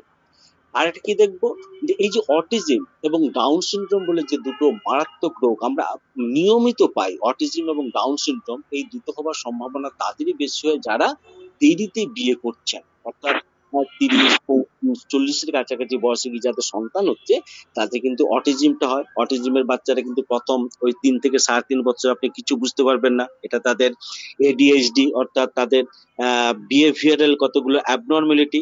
মা একদিন হঠাৎ খেয়াল করেন কি, যে তার বাচ্চাটা ঠিকভাবে ওই রেসপন্স করছে না, মা বাবা বা বাবা বলছে না, তাকে ডাকলে তা সে শুনতে পাচ্ছে না, বা তার চোখের দিকে তাকালে সে অন্যদিকে চোখ ঘুরিয়ে নিচ্ছে, বা ঠিক যে বয়সে পাপা মামা কাকা দাদা যেগুলো বলা উচিত ছিল সেগুলো সে বলতে পারছে না। এইরকম জায়গায় এই অটিজমের মতো রোগটা কিন্তু ধরা পড়ে। তার একমাত্র কারণ হচ্ছে লেট ম্যারেজ, দেরিতে বিয়ে করা। এখান থেকে যদি আমাদের সচেতন হতে হয়, তাহলে এটা যদি আমরা মহিলাদের ভিতরে যদি সেই জিনিসটা বুঝে দিতে পারি, ভাই পড়াশোনা করছো করো, সন্তান ধারণ করে তুমি পড়াশোনা করো পরেরটাকে, কারণ সুস্থ সমাজ দিতে গেলে তো তোমাকে তো ভাই সুস্থ হতে হবে নিজেকে। তাহলে এই চেতনাটা বোধ কিন্তু আমরা ডাক্তারে কিন্তু সমাজের মধ্যে দিতে পারি। আর এটা কিন্তু কোনো অবস্থাতেই কিন্তু ক্রোমোজোমের ডিফেক্ট নয়। আর ডাউন সিনড্রোম যেটা, সেটা 23 নম্বর ক্রোমোজোমের ডিফেক্টের জন্য, সেটা তো আমরা সবাই জানি। তাহলে দেখা যাচ্ছে কি, এছাড়া আর কি হয় না, বয়সকালে বিয়ের জন্য প্রলং ডেলিভারি, মানে ডেলিভারিতে তার প্রচন্ড পরিমাণে সময় লাগবে, সেখানে একটা তার জীবনে একটা সমস্যা। যদিও এখন সবাই বলবেন আমরা নার্সিং হোমে গিয়ে আমরা তো সিজার করিয়ে নেবো, নিশ্চয়ই করাতে পারেন। এখন সিজারের ফলে হচ্ছে কি, যে পরিমাণে অ্যান্টিবায়োটিক আপনাকে খাওয়ানো হচ্ছে, তখন কিন্তু বাচ্চাটা ঠিক পুষ্টির অভাব থেকে যাচ্ছে। কেন? কারণ ওই অতিরিক্ত অ্যান্টিবায়োটিক মা খাবার জন্য হচ্ছে কি না, মানে স্তনে দুগ্ধের পরিমাণ কমে গিয়ে বাচ্চাটা কিন্তু ঠিক সেইভাবে প্রতিপালিত হবার জায়গা কিন্তু পৌঁছতে পারছে না। তখন ওই কৌটোর দুধ খাইয়ে কিন্তু সন্তানকে বড় হবার মতো একটা পরিস্থিতি তৈরি হয়। আর দেরিতে বিয়ে মানে সন্তান ধারণের দেরিতে এটা হয়। আর একটা হয় কি, যে ইনফার্টিলিটির একটা ব্যাপার কিন্তু এখানে প্রচন্ড পরিমাণে কিন্তু থেকে যায়। অতএব এতক্ষণ আমরা কি বুঝলাম, যে সন্তান সরি সময়ের আগে বিয়ে করার হ্যাজার্ড সম্বন্ধে আমরা আলোচনা করলাম, এবং সময়ের বিয়ে করার পরে যে সকল হ্যাজার্ড গুলো হতে পারে আমরা কিন্তু সেটা নিয়ে কিন্তু আলোচনা করলাম। এখানে কিন্তু একটা ব্যাপার থেকে যাচ্ছে, এই সকল ক্ষেত্রে দেখা যায় যে দেরিতে বিয়ে হলেও কিন্তু বেশ কিছু ধরনের রোগের আধিপত্য কিন্তু দেখা যায়। তার মধ্যে থেকে যায় যে কি বলবো, পুরুষদের কতগুলো বদভ্যাসের ব্যাপার থেকে গিয়ে থাকে, যে তারা কিন্তু নিজেদের মানসিকতা ঠিক রাখতে না পেরে হয়তো যে আচরণটা স্ত্রীর সাথে করা উচিত নয় সেটা তারা করে ফেলছে। অনেক সময় আমি সে আইনের কথা বলবো না, জোরপূর্বক সহবাস করার একটা ইচ্ছা, হয়তো তার পার্টনারের একটা ইচ্ছে নেই, সেই জিনিসটা কিন্তু ঘটে থাকে। বা তারা অনেক সময় অ্যাডিক্টেড হয়, হ্যাঁ, যেহেতু তাদের জীবন যৌবন যাত্রাটা একটু অন্যভাবে ঘটেছে, তাদের একটা অ্যাডিকশনের মধ্যে মানে নেশার মধ্যে তারা এগিয়ে চলে। বা তাদের কতগুলো কি বলবো ফাইন্যান্সিয়াল স্ট্রেস থাকার জন্য, যেহেতু পড়াশোনা করতে গিয়ে বেড়েছে, দেখবেন ম্যাক্সিমাম সময় পড়াশোনা করতে গেলে আজকে প্রচুর লোন নিতে হয়, সেই লোনের মেটানোর দায়িত্ব কিন্তু সে ভদ্রলোকের। তাহলে এই জায়গাতে সে কিন্তু কখনো একটা সুখী দাম্পত্য জীবন কিন্তু কখনো লিড করতে পারে না, এরকম একটা জায়গায় ব্যাপার থেকে যায়। অতএব দুটোর মাঝখানে কিন্তু আমি আর একটা কথা বলে নিতে চাইছি, এটা ঠিক রসিকতা করে নয়, খুব খেয়াল করবেন যে বিয়ের ডেটটা তাহলে কবে ঠিক করা উচিত মেয়েদের শরীরের সাথে। আমার মনে হয় একটা মেয়ের বিয়ের ডেটটা মেয়েকেই ঠিক করতে দেওয়া উচিত, কারণ তার পিরিয়ডের সাথে একটা সম্পর্ক থেকে যায় পরবর্তী দাম্পত্য জীবনের ক্ষেত্রে। একটা মেয়ের বিয়ে ঠিক তার পিরিয়ড হবার দিন কয়েক পরে হওয়াটাই বাঞ্ছনীয়। মানে যাদের কি বলবো, যাদের পিরিয়ডটা রেগুলার হয় সে তাহলে সুস্থ। তাহলে হবে কি, অন্তত পরবর্তী পিরিয়ডটা সে শ্বশুর বাড়িতে গিয়ে বেশ কিছুদিন পরে পেলে সে কিন্তু স্বাভাবিক একটা জীবনযাপন পাবে, বা একটা দাম্পত্য যে একটা সহবাসের ব্যাপার বা কনজুগেল লাইফের ব্যাপার সেটা সে কিন্তু প্লেজারেবল ভাবে এনজয় করতে পারবে। কিন্তু যদি দেখা যায় যে সময়ের কয়েকদিন আগে বিয়ে হলো আর তার কয়েকদিন পরে গিয়ে তার পিরিয়ড হচ্ছে শ্বশুর বাড়িতে গিয়ে, সেটা কিন্তু তার কাছে একটা ঠিক খুব অস্বস্তির কথা, একটা বাজে একটা জায়গা, সে কিন্তু ঠিক স্বাভাবিকভাবে সেটাকে নিতে পারে না। অতএব এই জায়গাটাকে কিন্তু আমাদেরকে বুঝতে হবে যে একটা মেয়ের কখন বা ডেট মেনে কিভাবে তার বিয়েটা করা উচিত। এবার দেখুন, কিছু কিছু মহিলা আছে যাদের কিন্তু বিয়েতে ভয় থাকে। কিছু আছে তো মানে কি বলবো, যে বিয়ের জন্য উন্মাদ, মানে লুকিয়ে পাঁচিল টপকে পালাতে পারলে বাঁচে, তার পড়াশোনা যাই থাক। যে বাবা মা তাকে 20 বছর মানুষ করলো, সে বাবা মাকে একদিনে ভুলে গিয়ে যে পুরুষকে হঠাৎ সে পেয়ে গেল তার পেছনে দৌড়চ্ছে। হয়তো সে আবেগে দৌড়চ্ছে, আমি কোনোটাকে দোষ দিচ্ছি না, কিন্তু ঘটনাগুলো কিন্তু ঘটে থাকে। এই জায়গাটা থেকে আমাদের সচেতন করে একটি মেয়েকে কিন্তু বুঝিয়ে বলা উচিত যে পারিপার্শ্বিক পরিস্থিতি, সমাজ, সংস্কার সবকিছু নিয়ে তো আমাদের জীবন। একদিনের উন্মাদনা যেন কোনো অবস্থাতেই দুটো পরিবারের মধ্যে কোনো ভাঙন সৃষ্টি না করতে পারে, এই সম্বন্ধে কিন্তু আমাদের এডুকেশন দেওয়া উচিত। বা সেই মেয়েটি যখন আপনার চিকিৎসায় যখন সে বড় হচ্ছে, তার ভিতরে কিন্তু একজন চিকিৎসকের উচিত এই ধরনের সমাজ সংস্কার, আমি সমাজ সংস্কার বলবো না, এই ধরনের স্বাস্থ্য বিষয়ক সম্পর্কগুলোকে আহ আহ তুলে ধরা। একটা কি, মেয়েরা বিয়েতে ভয় পাচ্ছে কেন? তাদের ফিয়ার অফ সেক্স। কিছু আছে মেয়ে আছে যারা যৌনতাকে ভয় পায়, সেজন্য কিন্তু কখনই তারা এই যৌনতাকে মেনে নিতে পারে না বলে বিয়ে করতে চায় না। আর একটা কাদের কাদের অসুবিধা হয়, যে ফ্যামিলি বার্ডেন, তারা কিন্তু এই ফ্যামিলি বার্ডেনটাকে মেনে নিতে পারে না, বা দায়িত্ব নেবার একটা ভয় থাকে। আরেকটা ব্যাপার হয়ে থেকে দেখুন, তার ফিজিক্যালি অ্যাবনর্মালিটি বলবো না, এটাকে কি বলবো, অনেক মহিলাদের কিন্তু ব্রেস্ট খুব ছোট হবার জন্য তারা কিন্তু একটা হীনমন্যতায় ভোগে। তারা কনজুগেল লাইফ কিরকম হবে না হবে এইটা নিয়ে এমন একটা দ্বিধাদ্বন্দ্বে দাঁড়িয়ে থাকে যে তারা কিন্তু বিয়ে করতে ভয় পায়। কিছুদিন আগে আমি একটা সিনেমা দেখেছিলাম, হয়তো অনেকে সিনেমাটা দেখেছেন, সিনেমাটার নাম হচ্ছে শূন্য এ বুকে। মানে তাতে বলা হয়েছে যে একটি মেয়ের যদি ব্রেস্ট খুব যদি আনডেভেলপড হয় তাহলে তার কি কি সমস্যা তৈরি হতে পারে, তা অথবা তার হাজবেন্ড তাকে কিভাবে সমর্থন করতে পারে, এটার উপর একটা ভালো সিনেমা আমি দেখেছিলাম। তো আমি অনেককে রিকোয়েস্ট করতেই পারি যে এই জিনিসটা দেখলে বুঝতে পারবেন যে তাতে একটা লাস্টে কনক্লুশন যেটা টানা হয়েছে যে তার হাজবেন্ড মেনে নিতে পারেনি, কারণ তার ভিতরে ছিল একটা যৌবনকে ভোগ বাসনা করার একটা ইচ্ছা। আর পরবর্তী ক্ষেত্রে তাদের ডিভোর্স হয় এবং সে এমন একজনকে বিয়ে করে যে কিন্তু ওই জিনিসটা নিয়ে কখনো ভাবেনি, সে শুধু বাবা হতে চেয়েছিল।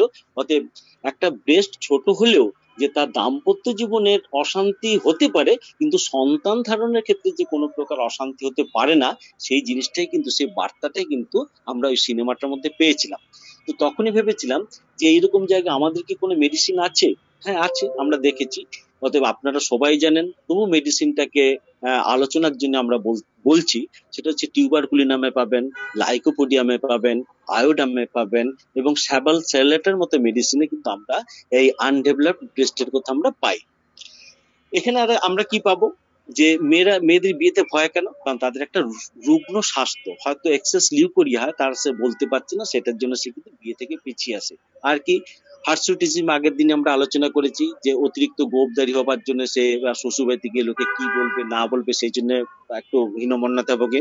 একনে, অর্থাৎ তার যদি গাল ভর্তি যদি ব্রণ হয়, হ্যাঁ, অথবা হেয়ার ফল হয়, চুল যদি তার অসম্ভব ভাবে ঝরে যেতে থাকে মেন্টাল স্ট্রেসের জন্য, সেটা একটা হয়।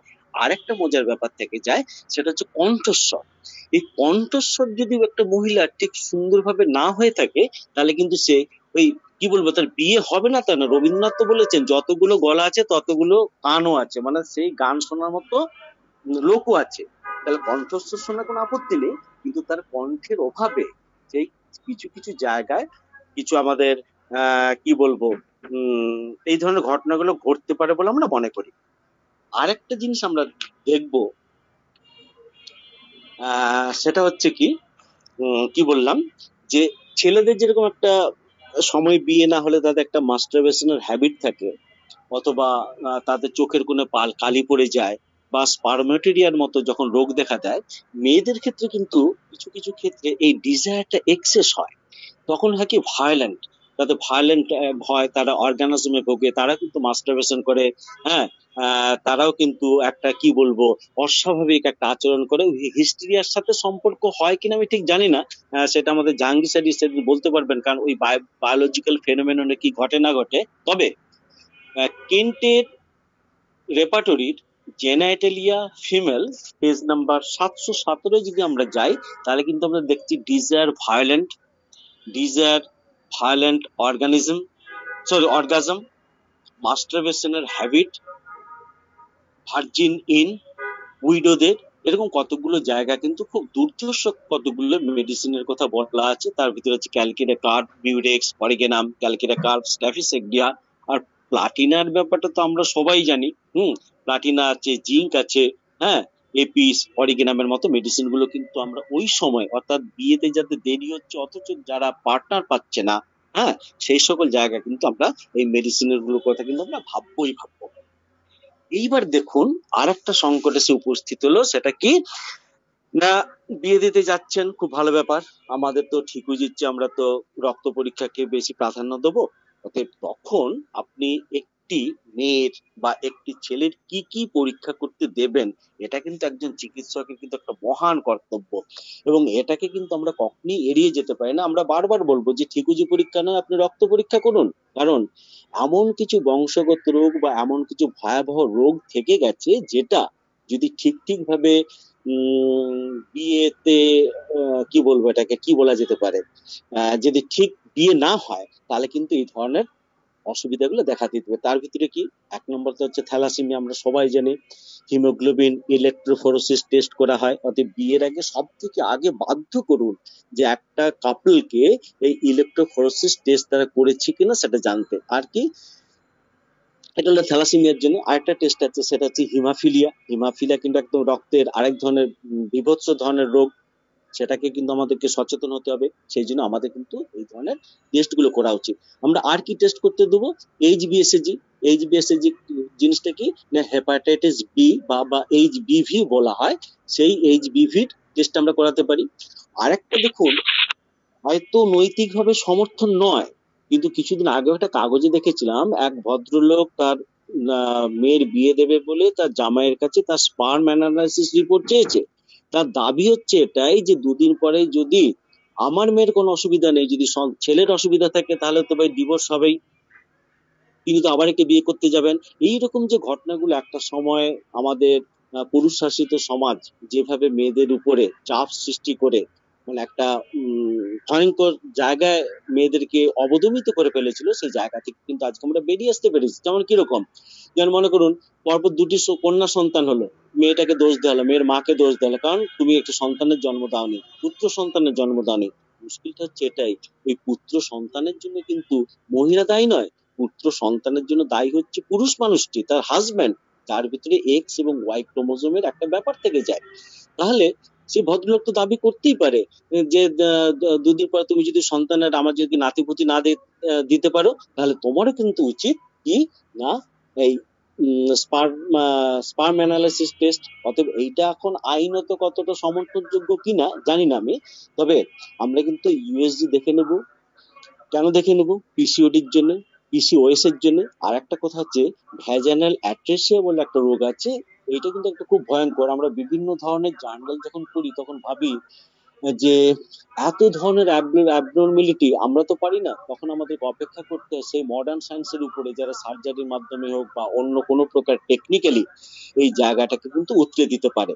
অতএব তার সাথে সাথে আমরা আমাদের যেটা পারবো সেটার সম্বন্ধে আমাদেরকে এগোতেই হবে। আমরা কিছু জেনেটিক ডিজিজ আছে আমরা কিছু সারিয়ে নিয়ে যদি আমরা মেয়েটার বিয়ে দিই, তাহলে কিন্তু আমরা অনেক বেশি সফল হতে পারবো, অন্তত পরবর্তী জীবনের ক্ষেত্রে।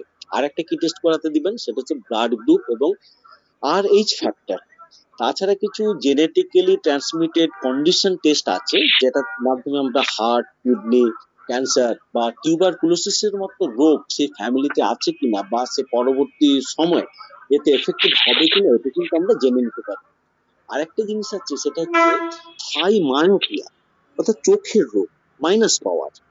যদি দেখা যায় যে দুজনেরই মানে পাত্র এবং পাত্রীর মাইনাস পাওয়ার আছে, তাহলে কিন্তু আপনারা নিশ্চিত জেনে রাখুন তার সন্তানকে কিন্তু এত মাইনাস পাওয়ার নিয়ে জন্মাবে যে তার 8-9 বছর বয়সে হয়তো -10, -13, -15 এরকম একটা লেন্সের পাওয়ার নিয়ে তাকে বাঁচতে হবে সারাটা জীবন। এখানে কিন্তু আমাদের আইনত বলাই আছে, তো আইনত বলবো না, এখানে আমাদের বলে আছে দুটো মায়োপিক কাপল যেন কখনই বিয়ে না করে। কাপল বলাটা আমার ঠিক হয়নি, মানে মানে কি বলবো, পাত্র পাত্রী যদি বিয়ে না করে, আর যদি তাদের প্রেমের ব্যাপার থেকে বিয়ে যদি করতে বাধ্যই হয়, তারা অন্তত যেন সন্তান ধারণ না করে, এরকম একটা আমাদের বলা হয়। সেই হিসেবে আমরা বলতে পারি যে যাদের মাইনাস পাওয়ার আছে তারা যেন এই ব্যাপারটাতে অনেকখানি সচেতন হন। আর একটা হচ্ছে কি, টেস্টার নাম ভুলে যাচ্ছি, আহ ওই কালার ব্লাইন্ডের একটা টেস্ট আছে, অ্যালাইজার নাকি একটা টেস্ট আছে, ঠিক মনে করতে পারছি না। সেই জায়গাটা কিন্তু আমাদের একটু দেখে নেওয়া উচিত, যাতে পরবর্তী সন্তান ওই কালার ব্লাইন্ড নিয়ে যাতে না জন্মায়। আচ্ছা, এটাতে গেলে মেয়েদের ব্যাপার। এবার ছেলেদের ব্যাপারে আমরা কি কি জানতে চাইবো? আমরা দেখে নিতে চাইবো তার এসটিডি অর্থাৎ সেক্সুয়ালি ট্রান্সমিটেড ডিজিজ আছে কিনা, HIV তার ভিতরে আছে কিনা, VDRL অর্থাৎ ভেনারেল ডিজিজ রিসার্চ ল্যাবরেটরি করে দেখে নেবো একটা তার আছে কিনা, স্পার্ম অ্যানালাইসিস অতি অবশ্যই তার দরকার। এইভাবে কিন্তু আমরা বেশ কিছু টেস্ট পাত্র এবং পাত্রীর মধ্যে পাওয়া যায় কিনা আমরা বা করিয়ে নেওয়াটা কিন্তু আমরা বাঞ্ছনীয়ই বলে কিন্তু আমরা মনে করি। এবার কোনো ব্যাপার নেই, বিয়ে থা তো হলো, এবার তো আপনাকে এগিয়ে যেতে হবে। এইবার দেখুন, জাস্ট বিয়ের পরে একজন পাত্র পাত্রীর কি ধরনের অসুখ হতে পারে সেটা নিয়ে কিন্তু আমাদের জানা উচিত। তাহলে বিবাহের পরে পাত্রী কি হতে পারে? সব থেকে যেটা বেশি হয় সেটা হচ্ছে হানিমুন সিস্টাইটিস। হানিমুন সিস্টাইটিস জিনিসটা কি না, হানিমুন মানে মধুচন্দ্রিমায় গিয়ে মেয়েদের কিছু কি বলবো ভ্যাজানাল বার্নিং বা ভ্যাজানাইটিস হয়, ফ্রিকুয়েন্ট ইউরিনেশন হয়, হ্যাঁ, জ্বালা করে, ঘন ঘন পেচ্ছাপ হয়, একটা ইনফেকশন হয়ে যায়, এরকম একটা কিছু ঘটনা হতে পারে। কি বলবো, স্ট্যাফাসিডিয়া থেকে শুরু করে প্রচুর মেডিসিন আছে, ভালো ভালো ভাবে আমরা দিতে পারি। তো হানিমুন সিস্টাইটিস একটা ভয়ঙ্কর, ভয়ঙ্কর ঠিক বলবো না, একটা রোগ যেটা জাস্ট বিয়ের পরে পরে মেয়েদের মধ্যে কিন্তু দেখা দিতে পারে। আরেকটা কি হয়, কন্ডাক্ট ডার্মাটাইটিস, অর্থাৎ অমরনাথ চক্রবর্তী স্যার, আপনি একটু মিউট করুন। Doctor Amarnath Chakraborty sir. হ্যাঁ, কন্ডাক্ট ডার্মাটাইটিস, অর্থাৎ কন্ডাক্ট ডার্মাটাইটিস হচ্ছে কি, যে স্বামী স্ত্রী সম্পর্কের মাঝখানে যে কিছু ত্বক জনিত বা কিছু রোগ থেকে যায়, চর্মরোগ বলা হয়, মানে ডার্মাটাইটিস, সেটা কিন্তু একটা শরীর থেকে আরেকটা শরীরে স্পর্শের মাধ্যমে আসতে পারে, সেটা আমরা পেতে পারি।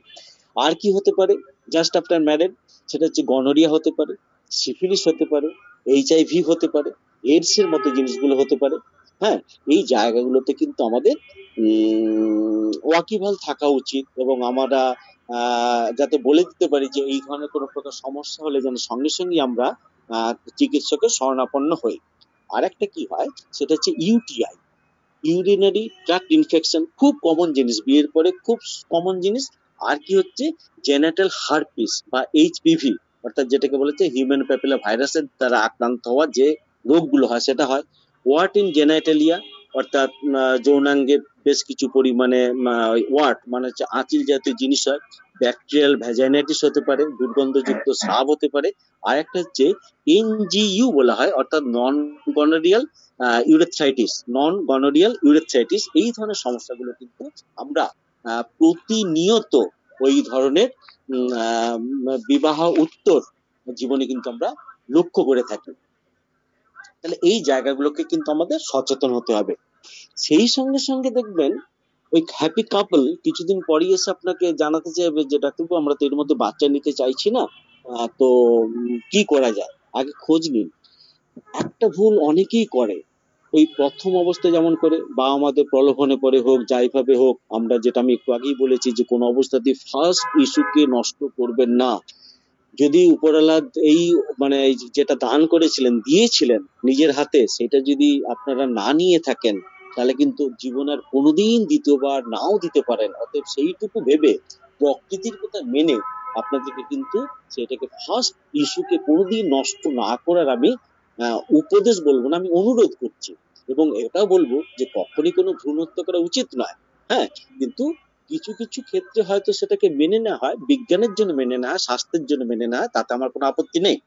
তাহলে এই জায়গাটা হবে কি, তাহলে এবার আমাদের একটু বার্থ কন্ট্রোল সম্বন্ধে জেনে নিতে পারি আমরা, যে আমরা কত ধরনের বার্থ কন্ট্রোল এর মধ্যে আমাদের অন্তত এখানে ব্যবহৃত হয়। তার ভিতরে আছে কি, যে আমরা কি দেখতে পাবো না, আমরা কন্ট্রাসেপটিভ, আমরা পিল, আমরা প্রতিনিয়ত প্রত্যেকদিন একটা করে 28 দিনের কোর্স থাকে, সেটা আমরা কি করি, আমরা কন্ডম ইউজ করার জন্য আমরা বলতে পারি, আমরা ক্যালেন্ডার মেথড একটা পদ্ধতি, অর্থাৎ ওইটা কিন্তু সেই আমি নিশ্চয়ই জাহাঙ্গীর স্যারকে বলবো যে উনি ওই যদি ওই জায়গাটা পড়ান, হ্যাঁ, যে একটা স্পার্ম একটা হিউম্যান বডিতে, ফিমেল বডিতে গিয়ে কতক্ষণ বেঁচে থাকতে পারে, একটা ওভাম সিক্রেশনের পর কতদিন বাঁচতে পারে, এবং ঠিক 14 দিনের মাথায় তাদের ডেভেলপমেন্ট কতটা হয়, কতদিন পর্যন্ত সেটা বাঁচতে পারে না পারে, বা অ্যাকচুয়ালি সেফ পিরিয়ড এবং ডেঞ্জার পিরিয়ডের জায়গাটা উনি যদি ফুরিয়ে দেন, তাহলে কিন্তু এই ক্যালেন্ডার মেথডটাকে কিন্তু আমাদের বুঝে নিতে সুবিধা হবে। যদি দরকার হয় আমি না হয় পরে বলে দেবো সময় পেলে। আরেকটা হচ্ছে কি উইথড্রল মেথড, অর্থাৎ জাস্ট বীর্যপাতের আগে যদি আমরা উইথড্র করে নিতে পারি, তাহলে কিন্তু মানে স্পার্মটা তার ওই অস বা অর্থাৎ সার্ভিক্সের মুখে গিয়ে পড়বে না। আর একটা হয় কি কপার টি তো এখন যদি ওটা প্রাইমারিতে হয় না, সেটা হচ্ছে একটা সন্তান হয়ে যাবার পর যদি দ্বিতীয় সন্তান না নিতে চাই বা দেরি করতে চাই, সেরকম জায়গায় আমরা কপার টির কথা ভাবতে পারি। আরেকটা হচ্ছে কি ডিএমপিএ। ডিএমপিএ জিনিসটা কি, এটা একটা ইনজেকশন, প্রতি কি বলবো, একটা ইনজেকশন দিলে আপাতত ভাবে 3 মাসের জন্য ফার্টিলিটি নিয়ে আপনাকে চিন্তা একদম করতে হবে না। সেটা হচ্ছে কি ডেপট মেড্রক্সির প্রজেস্টেরন, ওটা অ্যাসিয়েটেট, এরকম একটা বোধ একটা কি নাম আছে, ওটা আমি ঠিক হয়তো বলতে পারলাম না, তবে ডিএমপিএ বলা হয়। হ্যাঁ, তাছাড়া আমাদের তো লাইগেশনের ব্যাপার আছে, টিউবেক্টমির ব্যাপার আছে, যদি সেটা প্রাইমারির ক্ষেত্রে সেটা না, সেটা পরবর্তী ক্ষেত্রে।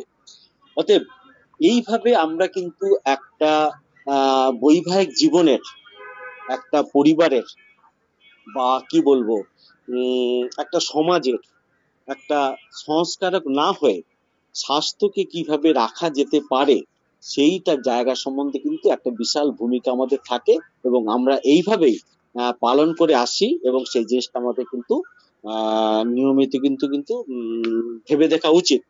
কারণ ঠিক ঠিক সময়ে ঠিক ঠিক ভাবে যদি সন্তানের সময় যদি আমরা সন্তান না পাই, যদি বিয়ের সময় যদি আমরা বিয়েতে না পাই, বা খেতে পাওয়ার সময় যদি আমরা না খেতে পারি, আমাদের সহবাসের সময় যদি আমরা ঠিকভাবে সে কনজুগাল লাইফ না করতে পারি, তাহলে কিন্তু মেন্টাল স্ট্রেস, ইরিটেশন, তা থেকে কিন্তু অবসাদ, তা থেকে কিন্তু মারপিট, তা থেকে কিন্তু গন্ডগোল, তা থেকে কিন্তু বিবাহ বিচ্ছেদ, এরকম প্রচুর ঘটনা ঘটতে পারে। অতএব জানবেন যে দাম্পত্য জীবনে যা কিছু ঘটছে সবই কিন্তু এই বিহেভিয়ারাল কিছু চাওয়া পাওয়ার ব্যাপার, আর কিছু অর্থনৈতিক ব্যাপার।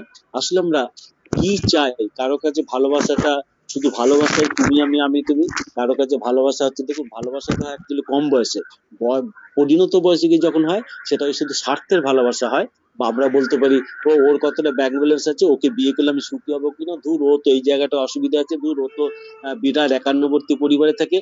আসলে আমাদের এই সচেতন মনগুলো যত বেশি বয়সের সাথে সাথে ভয়ঙ্কর সমাজের সাথে মানে বড় হচ্ছে, তত কিন্তু আমরা জটিল থেকে জটিলতর হচ্ছি, এবং আমাদের এই রোগ, আমাদের এই চিন্তা ভাবনা, আমাদের এই অসুস্থতা একটা জটিল জায়গা পৌঁছতে পৌঁছতে একটা ক্যান্সার রাস কন্ডিশনে গিয়ে দাঁড়িয়ে যাচ্ছে, যেখান থেকে আমরা কিন্তু আর কখনোই মুক্তি পাচ্ছি না।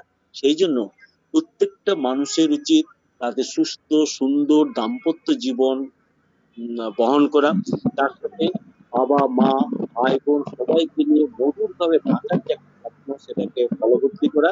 এবং একজন চিকিৎসকের উচিত সেই ফ্যামিলির সব থেকে বড় বন্ধু হয়ে, তার শুধু স্বাস্থ্য রক্ষাই নয়, হ্যানিম্যানের আদর্শে তাকে প্রতিপালিত করে সমাজকে সুন্দরের দিকে এগিয়ে নিয়ে যাওয়া, যাতে আমরা ওই কনজেনিটাল ডিজিজ থেকে শুরু করে বা অ্যাবনর্মালিটি গুলো থেকে বাঁচিয়ে ঠিক সময়ে ঠিক ঠিক ভাবে পড়াশোনার মতো, যেন আমাদের ব্রহ্মচর্যের পর যেমন গার্হস্থ, তারপরে ব্রহ্মচর্য, গার্হস্থ, বানপ্রস্থ এবং সন্ন্যাস, এই যে 4টে অধ্যায় আজকে আমাদের এই উপনিষদে বলা আছে, সেটাকে যেন সুন্দরভাবে মানিয়ে মেনে চলতে পারি, এইটুকু আশা নিয়ে যারা এতক্ষণ ধরে আমার এই বকবকানি শুনলেন, অথচ কোনো ক্লাস কিছুই হলো না, কাজের কাজ হলো কিনা জানি না, তাদের প্রত্যেককে ধন্যবাদ জানাচ্ছি।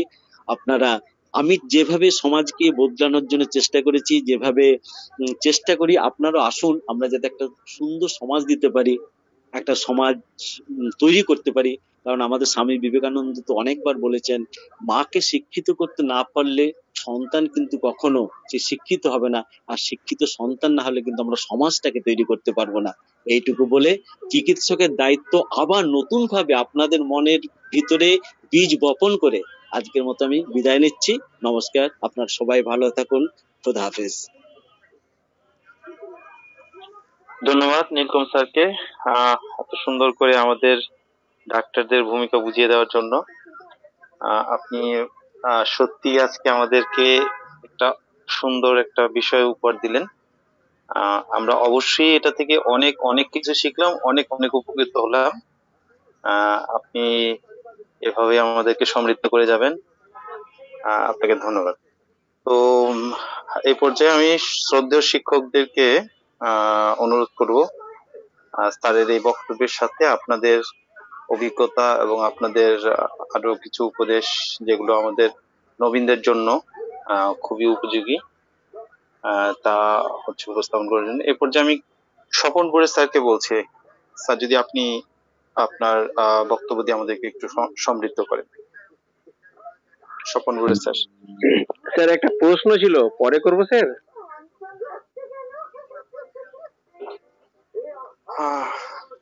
কে বলছিলেন? একটু পরে করেন, প্রশ্ন নেব। আপনি দয়া করে প্রশ্নটা একটু আমাদের ইনবক্সে দিয়ে দেন। হ্যালো, ঠিক আছে। হ্যালো, জি জি স্যার, জি স্যার বলেন স্যার। সাউন্ডওয়্যার স্যার বলছি যে হিস্টেরিয়াটা নিয়ে আমার একটু বলার আছে, দু একটা কথা। হিস্টেরিয়া যে শুধু ইউটেরাসের সঙ্গে সম্পর্কিত তা নয়, আসলে নামকরণটা ওই রকম হয়েছে। নামকরণ করেছিলেন হিপোক্রেটিস, কারণ ওনার একটা ধারণা ছিল যে হিস্টেরিয়া শুধু মেয়েদের হয় ইউটেরাসটা মেয়েদের শরীরে ঘুরতে থাকে বিভিন্ন জায়গায়, এবং এই চলাচল যখন আটকে যায় তখন তারা হিস্টেরিয়াগ্রস্ত হয়। ধারণাটা ভুল, কিন্তু সেই থেকে নামটাই চলে এসছে। কিন্তু এখন যেটা হিস্টেরিয়া হচ্ছে একটা মনোজগতে ঘটা একটা কনফ্লিকশন। আমি একটা ছোট্ট উদাহরণ দিচ্ছি। যেমন দেখা গেল যে মেয়েটি বা সে হয়তো প্রতি বছর পরীক্ষায় ফার্স্ট হয়, এবছর তেমন করে পড়াশোনা করতে পারেনি, কোনো ঝামেলা ছিল, বাড়ি অনুষ্ঠান ছিল, তার মধ্যে একটা সংশয় দেখা দিয়েছে।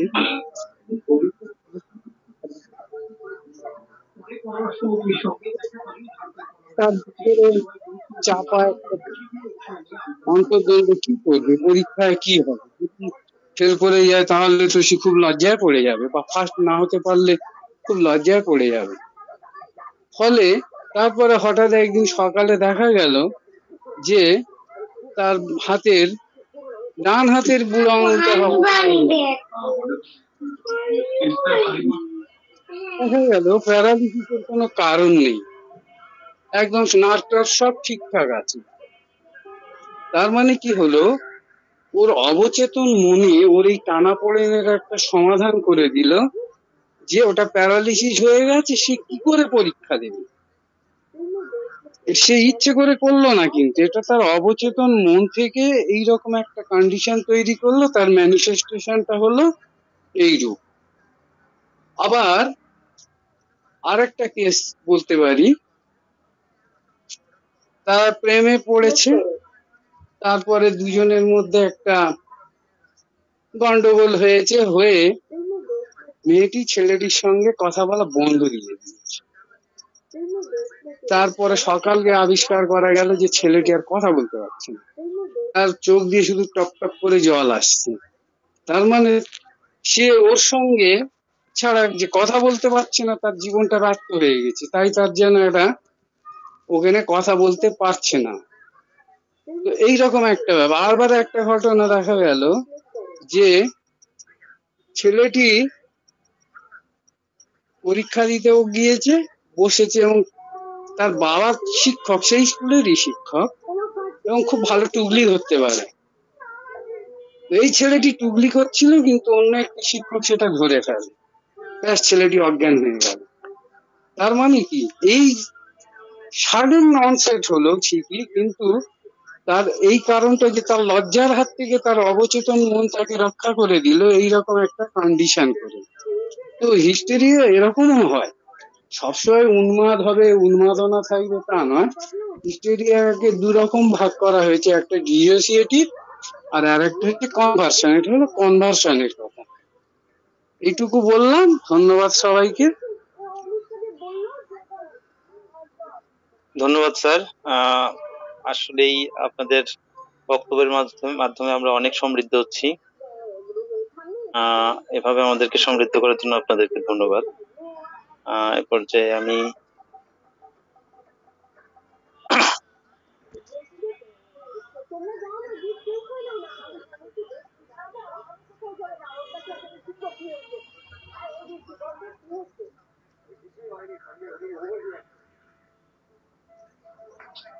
পার্থপ্রদীপ স্যারকে অনুরোধ করছি, স্যার যদি আমাদেরকে আপনার বক্তব্য দিয়ে সমৃদ্ধ করেন।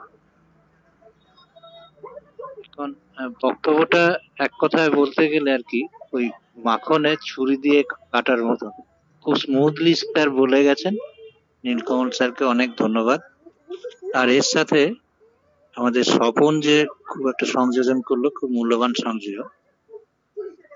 এখানে মানে যেটা ব্যাপার, আমি স্পেশালি একটু বার্থ কন্ট্রোল নিয়ে বলবো, যেহেতু আমাদের এটা হোমিওপ্যাথিক ক্লাসরুম, তো তাই কন্ট্রাসেপটিভ যে পিল বা কপার টি, ডিএনটিএ, লাইগেশন, টিউবেক্টমি, এটা হোমিওপ্যাথির সাথে কতটা সামঞ্জস্যপূর্ণ এই ব্যাপারে একটা ক্লিয়ার হওয়া দরকার।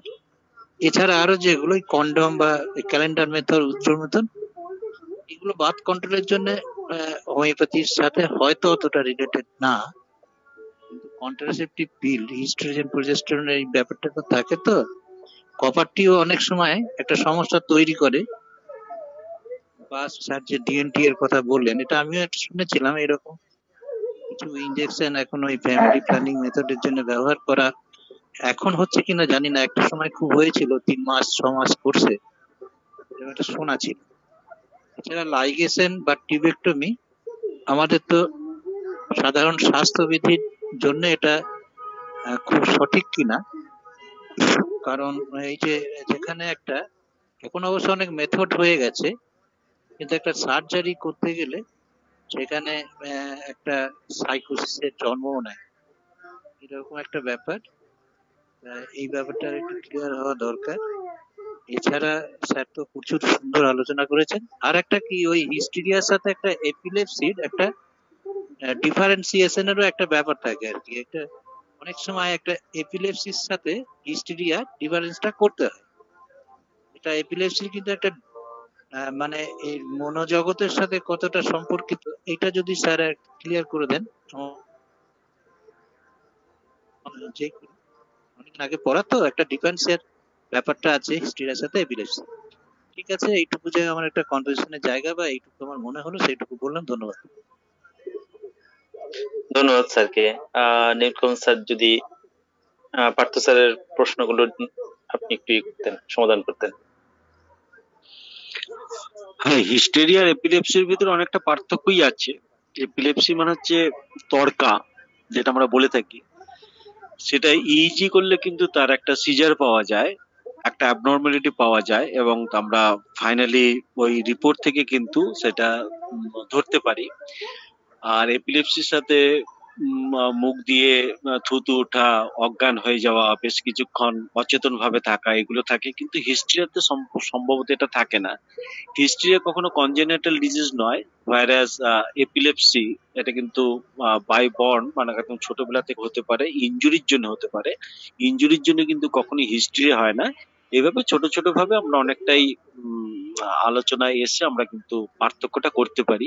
হিস্ট্রিয়াটা জেনারেলি আফটার পিউবার্টি আমরা পেয়ে থাকি। আর কি বলবো, এপিলেপসি যেটা, ওটা কিন্তু 1 থেকে 2 বছর থেকে শুরু করে বেশ বড় বছর পর্যন্ত, মানে কি বলবো, 15-16 মধ্যেই কিন্তু যেটুকু হবার সেটুকু হয়ে যায়। এইগুলি বোধহয় বেসিক পার্থক্য। তারপর আপনারা তো জানেন, নিশ্চয়ই আলোচনা করা যেতেই পারে, বলুন।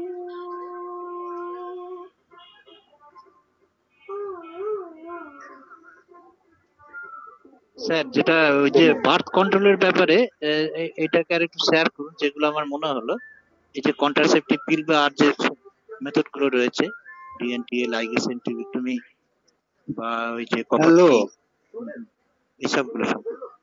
হ্যালো হ্যালো হ্যাঁ, আমি পরের হ্যালো দিন। হ্যাঁ হ্যাঁ, বলো, কাকে, স্বপন কাকে বলছো? হ্যালো আমি স্বপন। এপিলেপসি হিস্টেরিয়ার উপরে ওই একটু বলতে চাচ্ছি, যদি একটু সময় দেন। জি স্যার, হ্যালো, বলুন, নিশ্চয়ই বলুন। ঠিকই স্যার যেটা বললেন, ওই ইইজি, ওটা একটা তো ভালো অথেন্টিক একটা টেস্ট ওখানে হয়।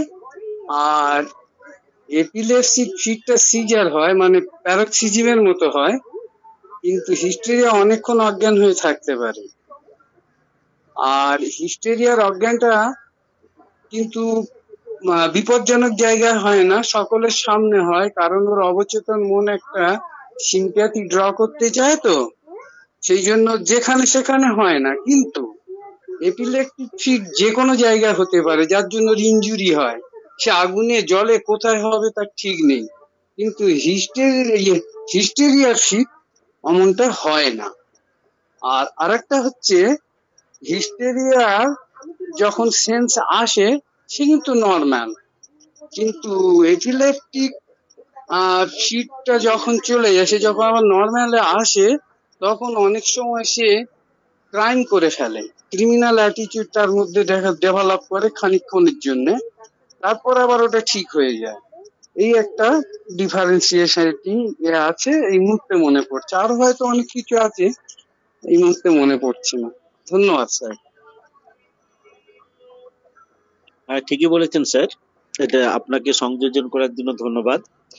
আর রাহেলা খাতুন ম্যাম একটা প্রশ্ন রেখেছেন, যদি সেম ব্লাড গ্রুপের একজন ছেলে এবং একজন মেয়ের বিবাহ বন্ধনে আবদ্ধ হতে চায়, সেক্ষেত্রে কি কি প্রবলেম হতে পারে জানালে উপকৃত হব। সেম ব্লাড গ্রুপের বিয়েতে কোনো প্রকার সমস্যা তৈরি হয় বলে এখনো বিজ্ঞানসম্মতভাবে কোনো কিছু জানা যায়নি।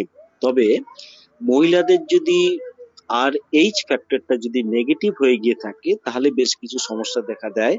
সেইটা যখন প্রেগনেন্সির হ্যাজার্ড নিয়ে বা ডেলিভারি নিয়ে যখন বলবো তখন আমি সেদিন আলোচনা করব, সেটা আমার মাথায় আছে। ওকে, ধন্যবাদ স্যার। আর ওই যে পার্থ স্যার বলতেছিল যে বিভিন্ন কনসারভেটিভ যে এই বিষয়গুলো অ্যালোপ্যাথিক মডেল ব্যবহার করা হয় সেগুলো নিয়ে একটু বলতে।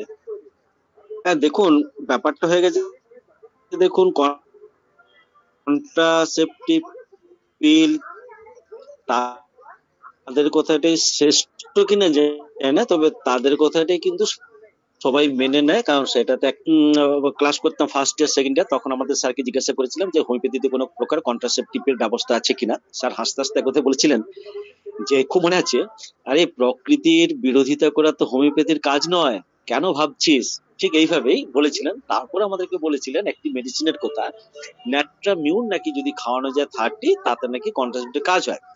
বলার পরে উনি বলেছিলেন যে জীবনে কখন আমার কথাটা শুনে ইউজ করতে যাবি না। কেন স্যার আপনি বললেন?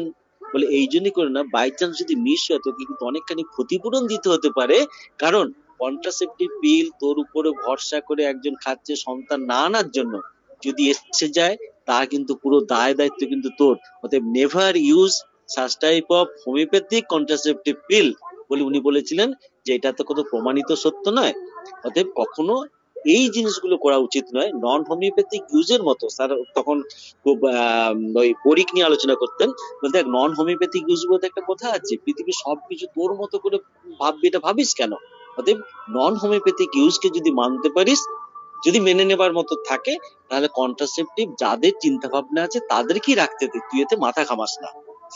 তো আমরা মোটামুটি ভাবে যেগুলো পড়ে এসেছি সেইগুলোই বললাম। আর একটা যে এটা কি বেশ বলা যে ওই MDPA যেটা, হ্যাঁ এটা MDPA টা এখনো পর্যন্ত চালু আছে, বিভিন্ন হসপিটাল থেকে দেওয়া হয়, ফার্স্ট ডোজটা হসপিটাল থেকে দেয় এবং পরবর্তী ক্ষেত্রে কিনো নিতে বলা হয়, এবং সেটা ব্যাপকভাবেই চলছে। আর হয়তো কিছু থাকতে পারে, আমার ঠিক সেভাবে কিন্তু জানা নেই। কোশ্চেনটা আমি হয়তো ঠিক বোঝাতে পারি, আমার যেটা প্রশ্ন হচ্ছে পার্থ স্যার, এসো এই ব্যাপারটা একটু বলবো একটা স্যার, ওই কন্ট্রাসেপটিভ পিল আর টি কপারটি নিয়ে। আচ্ছা, মানে আমার কোশ্চেনটা আগে আমি বুঝিয়ে বলি। এখন কথা হচ্ছে যে যদি কারোর হোমিওপ্যাথিক চিকিৎসা চলে সেইটা, আর একটা হেলদি হিউম্যানের জন্য এইটার মেরিট ডিমেরিট, এটা ক্ষতিকারক এবং ভালো দিক কি, আমরা শুধু বার্থ কন্ট্রোল করতে গিয়ে আমরা তাকে কোনো হ্যাজার্ডের মধ্যে ফেলে দিচ্ছি না তো? এইটা হচ্ছে আমার জানবার বিষয় আর কি। এটাই যে আমরা ধরুন একজন চিকিৎসা নিচ্ছে হোমিওপ্যাথি, সেখানে যদি এই মেথড গুলোকে সে ব্যবহার করে, তা কোনটার কি ইফেক্টিভ, কোনটা আমাদের হোমিওপ্যাথিক চিকিৎসার সাথে কোনো অসুবিধা নেই বা অসুবিধা আছে, বা এখানে আমাদের করণীয় কি। আর ওই যে ন্যাট্রামিউরের কথা স্যার বললেন, নন হোমিওপ্যাথিক, এটা তো এভাবে তো করাই যায় না। যখন একটা হোমিওপ্যাথিক, এটা তো একটা নর্মাল ফেনোমেনা, একটা প্রেগনেন্সি হওয়াটা, কাজে এখানে হোমিওপ্যাথিক রোল থাকবে কেন?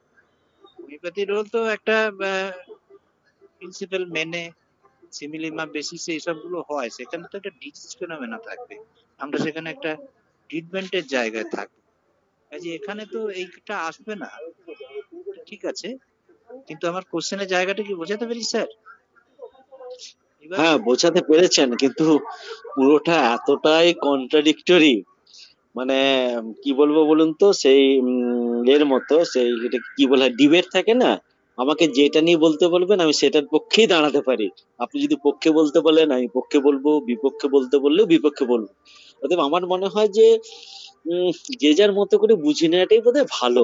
কারণ দেখুন, আপনি কজনের কতটুকু জায়গার বন্ধ করতে পারবেন, বা আমরা হোমিওপ্যাথি ওষুধ খাওয়াতে গিয়ে যে জায়গাগুলোতে ওষুধ কাজ করে না বলে দাবি করে যদি নিষেধ করি, কজনে নিষেধ করতে পারবেন?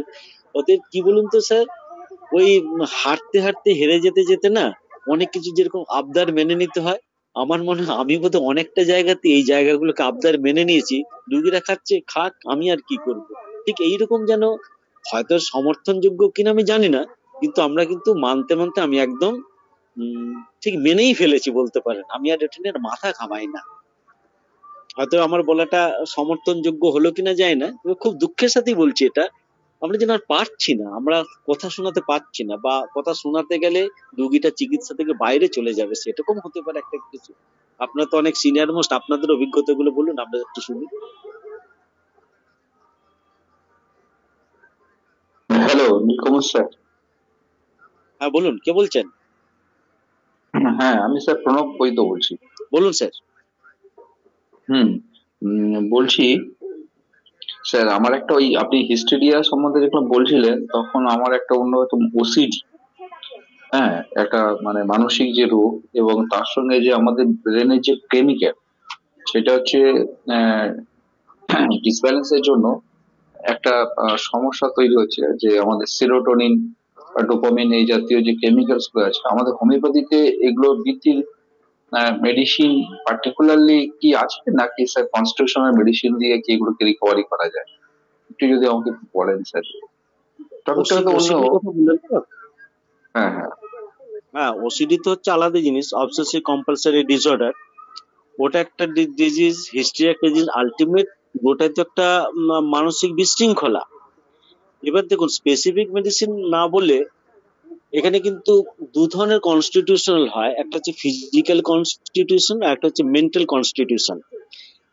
হয় না আমি সেটা বলবো না, তবে তার সাথে কিন্তু ম্যানেজমেন্ট এবং এনভায়রনমেন্ট, এই দুটোর উপরে কিন্তু যদি আপনি ঠিক ভাবে নজর করতে পারেন, যেরকম দেখুন খাওয়ার ব্যাপারে কোন একটা অসুখ করেছে, জ্বর কি পেটে ব্যথা, আমরা যেরকম খাওয়াতে কন্ট্রোল করি কি খাবে কি খাবে না, কি পরিবেশে থাকবে না, কিন্তু মুশকিল হচ্ছে যে মেন্টাল ডিস্টারবেন্সের ক্ষেত্রে কিন্তু আমরা ওই মেন্টাল হাইজিনটা কিন্তু কখনো ফ্যামিলিটাকে মানে ওই রুগীটাকে দিতে পারি না। আমাদের ডিসঅ্যাডভান্টেজ হচ্ছে সেটাই, রুগীটি যে জিনিসের জন্য রেগে যায়, বিরক্ত হয়, বা যে জিনিসটাকে বললে সে ওসিডি অ্যাক্টিভিটিস গুলোকে সে আরো বাড়িয়ে ফেলে, হ্যাঁ, এই জিনিসগুলো কিন্তু আমরা ঠিক দিতে পারি না বলেই বোধহয় আমাদের চিকিৎসা করতে অনেকটা দেরি হয়।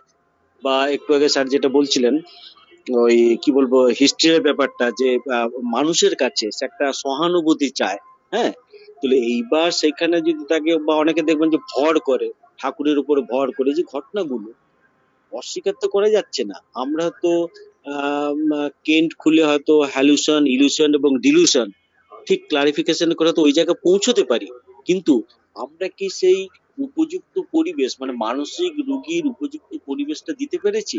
দিতে পারলে কিন্তু আমরা অনেক সময় পেরেছি, তবে ওই কি বলুন তো, ওই 100% ভালো কখনই কিন্তু, অকপটেই স্বীকার করছি, ওই জায়গাটা কিন্তু কখনো আমি অন্তত পারিনি।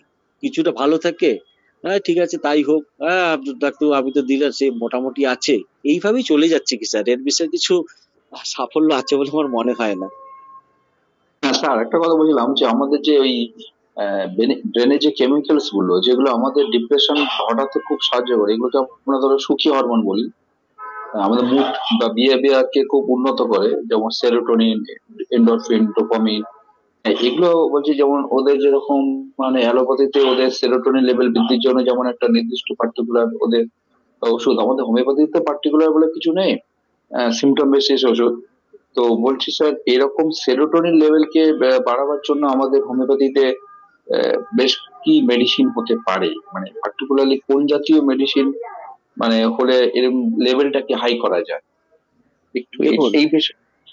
আপনার প্রশ্নটা প্রচন্ড হয়তো কঠিন, অথবা হয়তো আমার উত্তরটা সবাই সমর্থন করবেন না, তবু আপনি যদি আগে ডক্টর অজয় দাস স্যারের যেদিন উনি ব্যালেন্স নিয়ে, মানে আপনার কি বলে ইলেকট্রোলাইট ব্যালেন্স নিয়ে বলেছিলেন, সেদিন যদি থাকেন, আমি একটা প্রশ্ন রেখেছিলাম স্যারকে, যে আমরা কি এই ফিজিওলজিটাকে কাজে লাগিয়ে কখনো কি ওষুধের জায়গাতে পৌঁছতে পারবো না?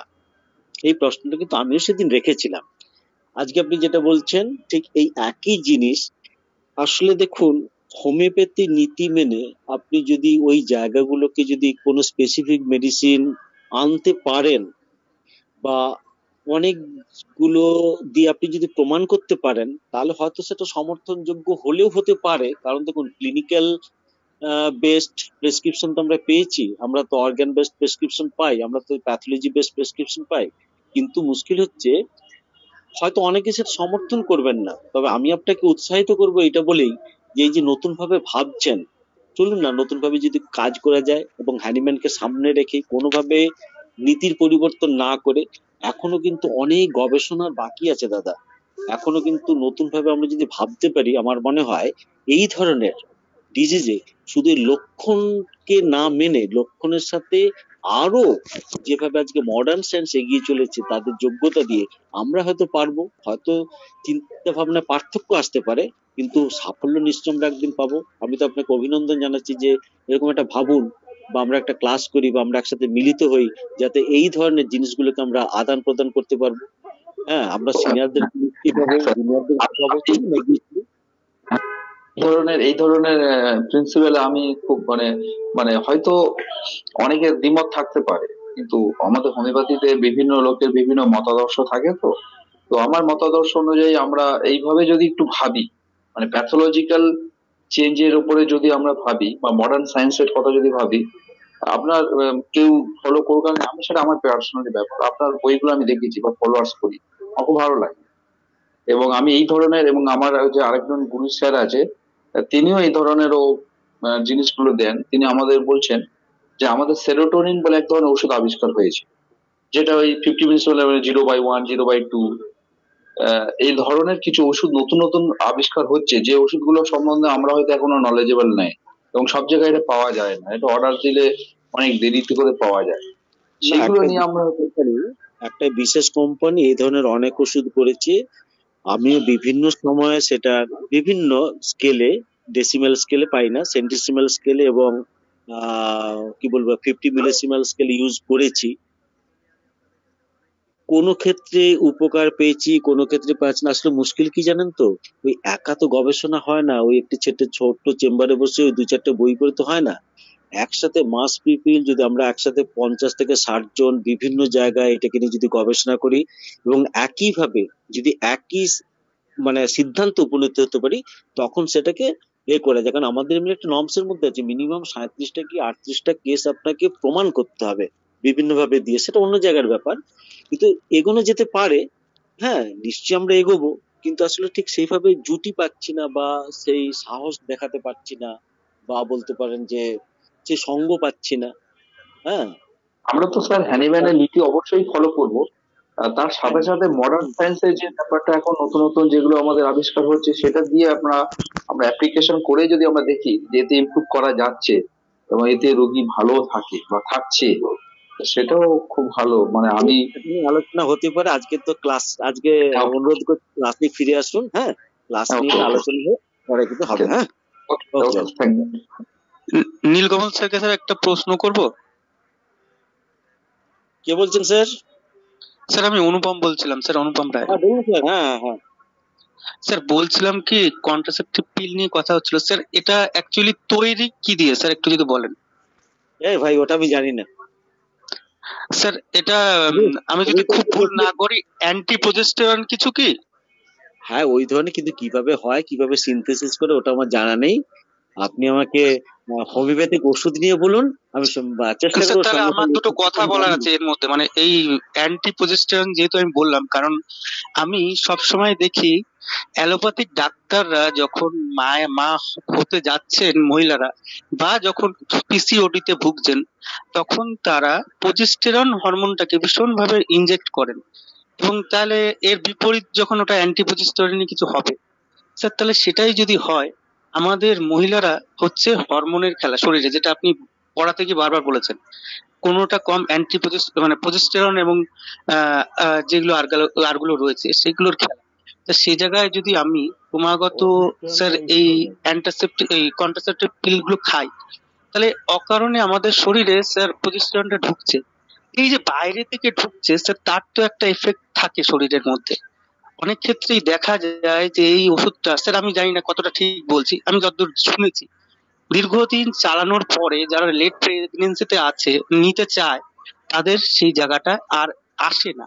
তবে নিতে পারে না, চেষ্টা করে অনেক ক্ষেত্রে ব্যর্থ হয়। শুধু যে এই কারণে ব্যর্থ হচ্ছে ওই পিলটা খাচ্ছিল তার জন্য নয়, তবে এটাও একটা কারণ স্যার হয়ে ওঠে। আর স্যার কপার টির ক্ষেত্রে যেটা দেখা গেছে স্যার, কপার টি কিন্তু অনেকের ক্ষেত্রে স্যার শুট করে না। এটা হসপিটালের চিকিৎসাটা হয়তো ঠিক মতো করেনি কিনা জানি না, স্যার ব্লিডিং শুরু হয়ে যায়। এবং এই জায়গাটাও আমি কয়েকজনকে শুনেছি যে ব্লিডিং হতে হতে সেই জায়গাটা স্যার ক্যান্সার ফর্ম করে। এবার ওর জন্যই বলছিলাম যে এইগুলো, এই যে বিশেষ করে তারপর ইনজেকশন, এই জায়গাগুলো হয়তো আধুনিক, কিন্তু স্যার এটা কতটা পরীক্ষাযোগ্য বা কতটা পরীক্ষা হয়েছে এই জায়গাটা যদি একটুখানি পরিষ্কার করতেন খুব ভালো হতো স্যার।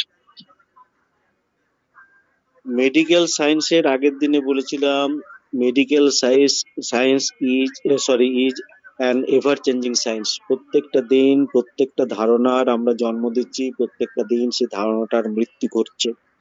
আজকে যেটা আমরা সত্য বলে মনে করেছি, কালকে সেটা মিথ্যা বলে প্রমাণিত হচ্ছে। এইভাবে সারা জগৎ, দুনিয়া, বিশ্ব, আপনি যদি গত 100 বছরের মডার্ন সায়েন্সের ইতিহাস দেখেন, আপনি কিন্তু তাই পাবেন।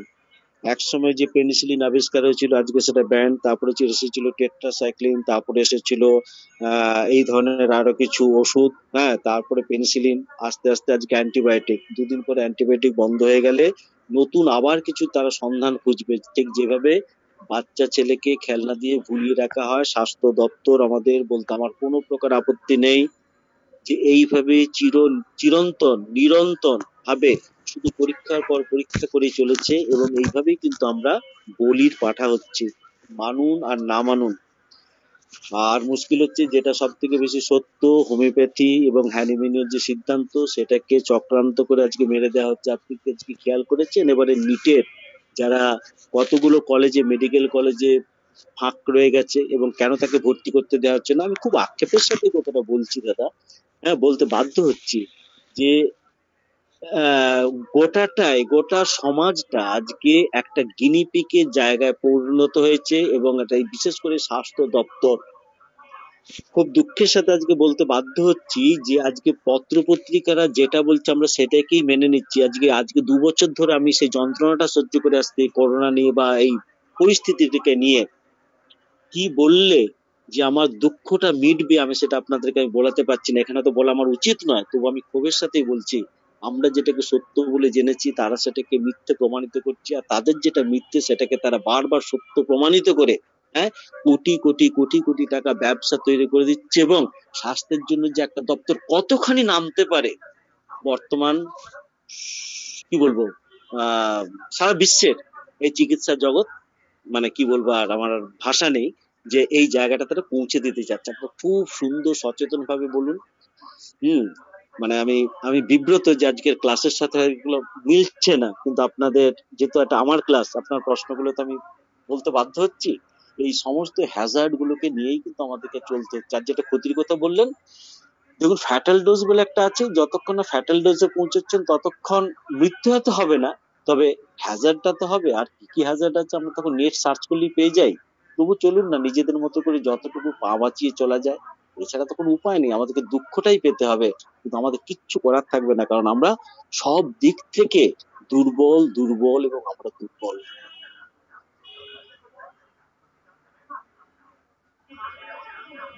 ধন্যবাদ স্যার।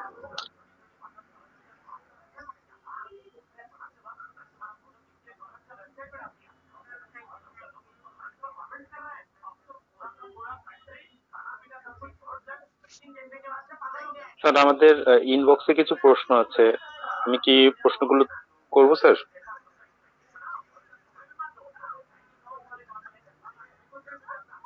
হ্যাঁ বলুন, ইনবক্স অনেক আছে দেখছি, একটু বলুন তো। জি স্যার, আমি বলছি।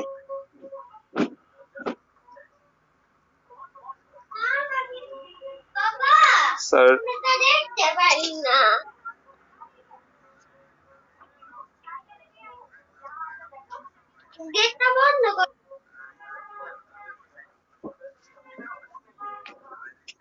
স্যার সায়ন্তনী ভৌমিক প্রশ্ন করেছিলেন যে অবিবাহিত মহিলাদের মিল্ক সেক্রেশনের কারণটা কি, এটা যদি বলতেন। বেশিরভাগ সময় প্রোল্যাকটিন হরমোনটা বেড়ে গিয়ে থাকে। কেন বেড়ে গিয়ে থাকে সেটা হচ্ছে এন্ডোক্রাইন এবং এক্সোক্রাইন হরমোনের কিছু তারতম্যের জন্য হয়। এই ধরনের পরিস্থিতিতে কিন্তু ওই ব্রেস্টে মিল্কটা এসে গিয়ে থাকে।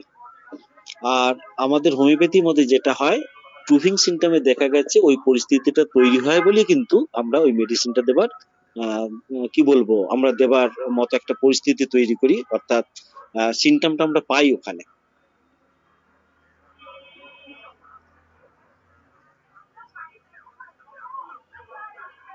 আর ব্লাড গ্রুপের উত্তরটা তো দিয়েছি।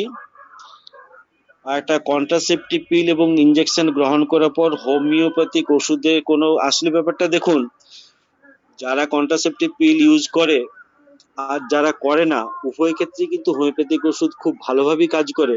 কারণ আমাদের ওষুধটা এত বেশি ডায়নামিক যে ওই ফিজিওলজিক্যাল লেভেলে কোনো প্রভাব বিস্তার করতে, মানে আমাদের ওষুধ প্রভাব বিস্তার করে, কিন্তু ওই ধরনের ফিজিওলজিক্যাল ঘটনাগুলো, মানে ওই ইনজেকশন বা কন্ট্রাসেপটিভ পিলগুলো আমাদের এই ডায়নামিক মেডিসিনকে কখনোই কিন্তু নষ্ট করতে পারে না।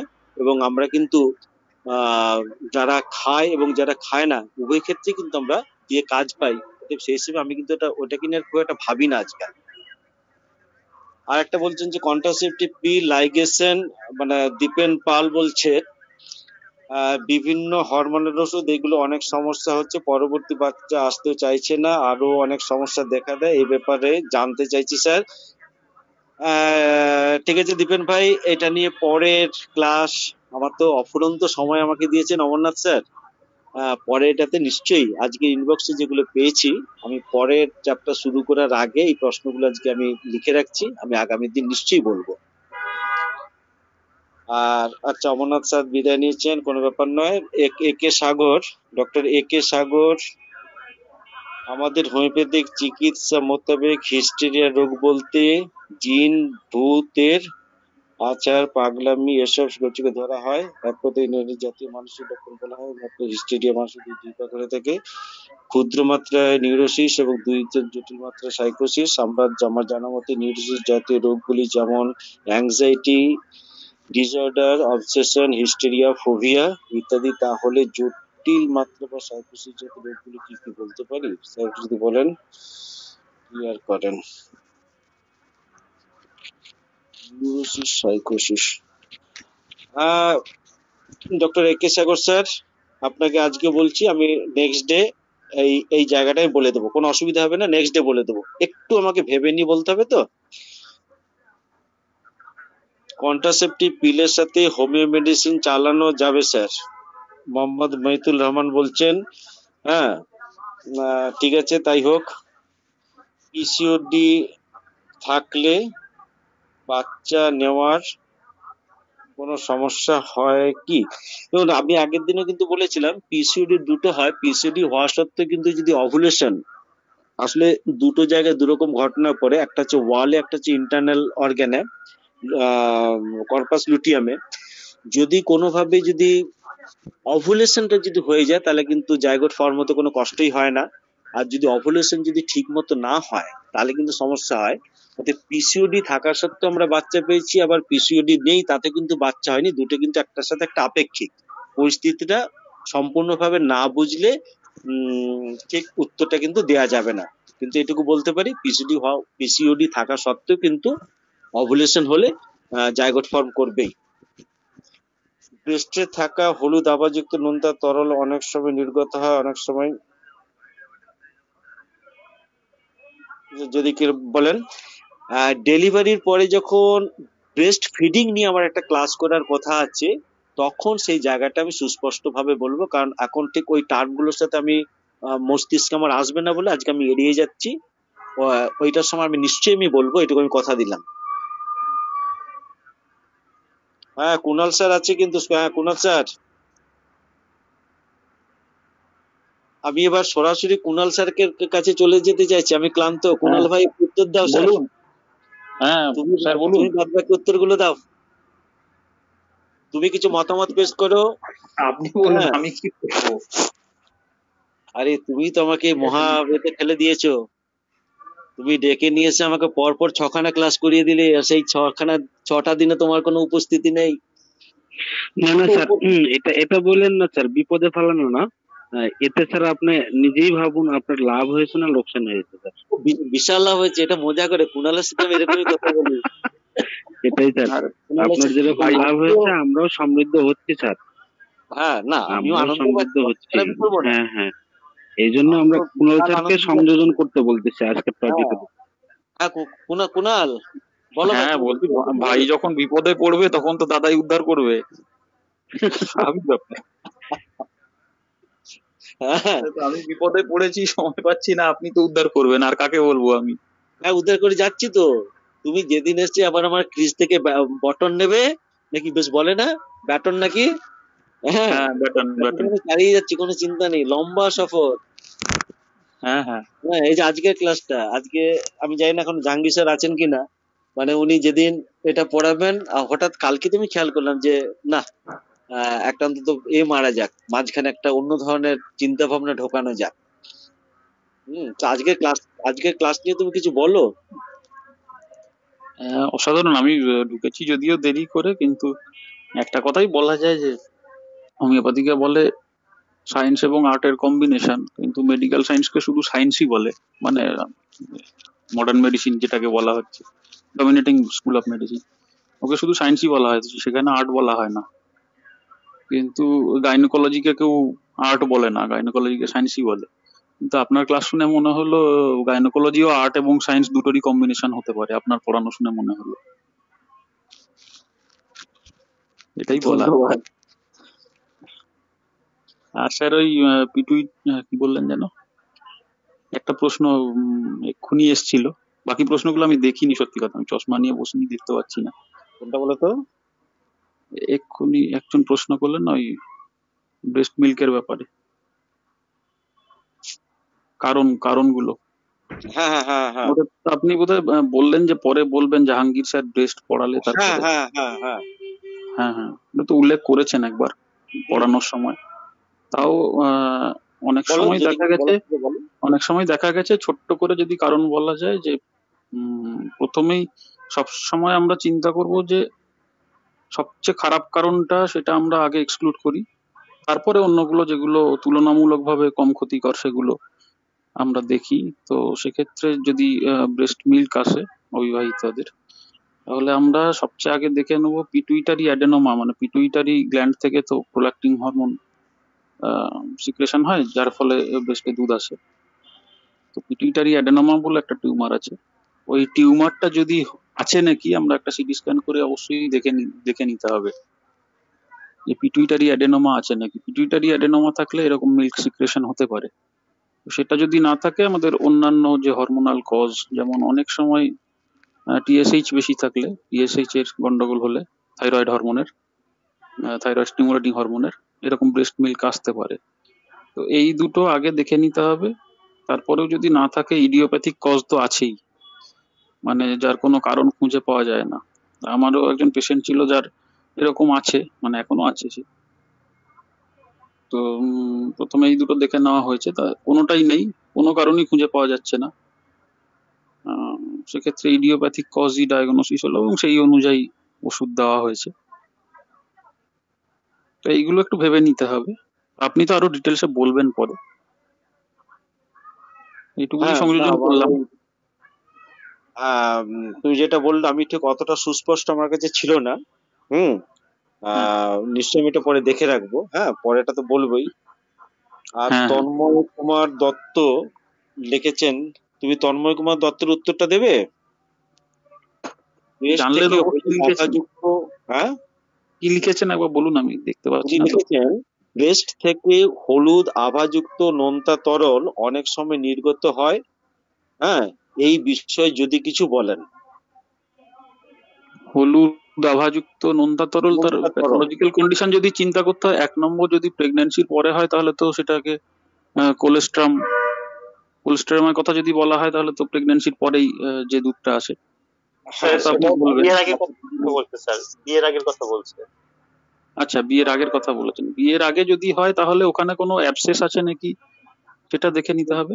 ওখানে গত কোনো মঙ্গলবারই যেটা বলেছিলাম, ওখানে একটা হ্যাঁ অ্যাবসেসের ব্যাপার থাকে মেন, বা ফিস্চুলা হয়ে থাকে সেটা হতে পারে, বা হ্যাঁ হ্যাঁ ইনজুরি ফলে ওখানে যদি কোনো প্রকার কি বলবো, সেখানে অবশ্য যদি খুব বেশি ইনজুরি হয়, যদি ব্লিড হয়ে গিয়ে থাকে, তাহলে তো আর একটু হলুদ হবে না। হ্যাঁ, ওই জিনিসগুলো একটু ভাবা যেতে পারে আর কি। হ্যাঁ, ওই হলদে আভাযুক্ত বলেছেন। হ্যাঁ ওইটা বললেন তো বোধহয়। না হ্যাঁ হলদে আভা স্যার পলিসিস্ট ছিল কিন্তু সিস্ট ছিল। সিস্ট ছিল এবং ওটা হ্যাঁ ইন্টারকোর্সের তাহলে আগেই এরকম সিস্টের ব্যাপার ছিল। সিস্টের মধ্যে তো একটা সিক্রেশন তো হয় সিস্টের হরমোনাল মধ্যে। ডিসকানেক্ট সিস্ট আছে কি মানেই স্যার? তো সিস্ট মানেই তো উইথ সিক্রেশন, তার সঙ্গে একটা পাংটাম থাকবে। তো সেক্ষেত্রে যদি সিস্ট থাকে তার মধ্যে থেকে যে হলদে আভাযুক্ত রসটা বেরোচ্ছে, সিস্টেরই রস সেটা। না যে এটাই ধরতে ওভারিয়ান হবে। সিস্ট ছিল কিন্তু ওটা ওই মহিলা না আচ্ছা, পার্টিকুলার তাহলে ব্রেস্টে সেটা কোনো কোনো সিস্ট নেই। Associated symptom. ব্রেস্টেও হয়তো সেরকম কোনো অ্যাবসেস তৈরি হয়েছে, সেটা কি আল্ট্রাসোনোগ্রাফি করে দেখা হয়েছিল যে কেন রস হ্যাঁ হ্যাঁ বেরোচ্ছে? হ্যাঁ ব্রেস্টে আলট্রাসোনোগ্রাফি করানি, লোয়ার অ্যাবডোমেনে ইউএসজি করে যেটা পাওয়া গেছিল ওই যেটা পলিসিস্ট আর কি ওটা ছিল, এবং একটা পলিসিস্টিক ওভারি, হরমোনাল হ্যাঁ ডিসব্যালেন্সের কথা আসছিল আগে। হ্যাঁ আসছিল, কিন্তু এবার হলদে আভাযুক্ত রসটা কেন বেরোচ্ছে, ওখানে কোনো অ্যাবসেস আছে নাকি সেটা হয় ব্রেস্ট এক্সামিনেশন করে বা আল্ট্রাসোনোগ্রাফি করে হয়তো একটু দেখে নেওয়া গেলে নর্মালি পাওয়া কজগুলো যায়নি কিন্তু বোঝা যেত। আচ্ছা, ঠিক আছে, থ্যাংক ইউ স্যার। জয়ন্ত বিশ্বাস স্যার একটা প্রশ্ন করেছেন, সার্জারি করলে সাইকোসিসে পরিণত হয়, এটার ব্যাপারে একটু ক্লিয়ারেন্স চাচ্ছেন যে মানে এটা এরকম বোধহয় কোনো সবচেয়ে ভালো, এটা বোধহয় সবচেয়ে ভালো বলতে পারবেন নীলকমল স্যার তো আছেনই, পার্থ স্যার আর স্বপন স্যার আছেন। আহ, আমাদের এটা আমার থেকে এটা অন্তত ওনারা ভালো বলতে পারবেন। না ওনারা বলুক। আজকে আমার তো চিন্তা ভাবনাটা ওই সরি মাঝেমের জায়গা নেই চিন্তা ভাবনাটা। হ্যাঁ এটা তো ফিলোসফির জায়গা, এটা তো হ্যাঁ, না এই পার্থ নীলকমল প্রতিষ্ঠা করবেন। নীলকমল সাই একটু আগে বলেছেন যে সার্জারি করলে না না সাইকোসিস এটা পার্থ স্যার, না এটা পার্থ স্যার বলেছেন, নীলকমল স্যার তো পার্থ স্যার এই প্রশ্নটা করেছেন। আমি একদমই বলিনি স্যার। হ্যাঁ পার্থ স্যার তাহলে বলেছেন। যাই হোক, পার্থ আজকে এটা আলোচনা এটা এটা এটা এটা পার্থ স্যার এটার উত্তর জানেন, পার্থ স্যার বলুন। না না এটা অমরই বলবে। আমি শুধু আজকে উস্কে দিয়েছি এটা যেই চ্যালেঞ্জ আফটার সার্জারি সাইকোসিস ডেভেলপ করে।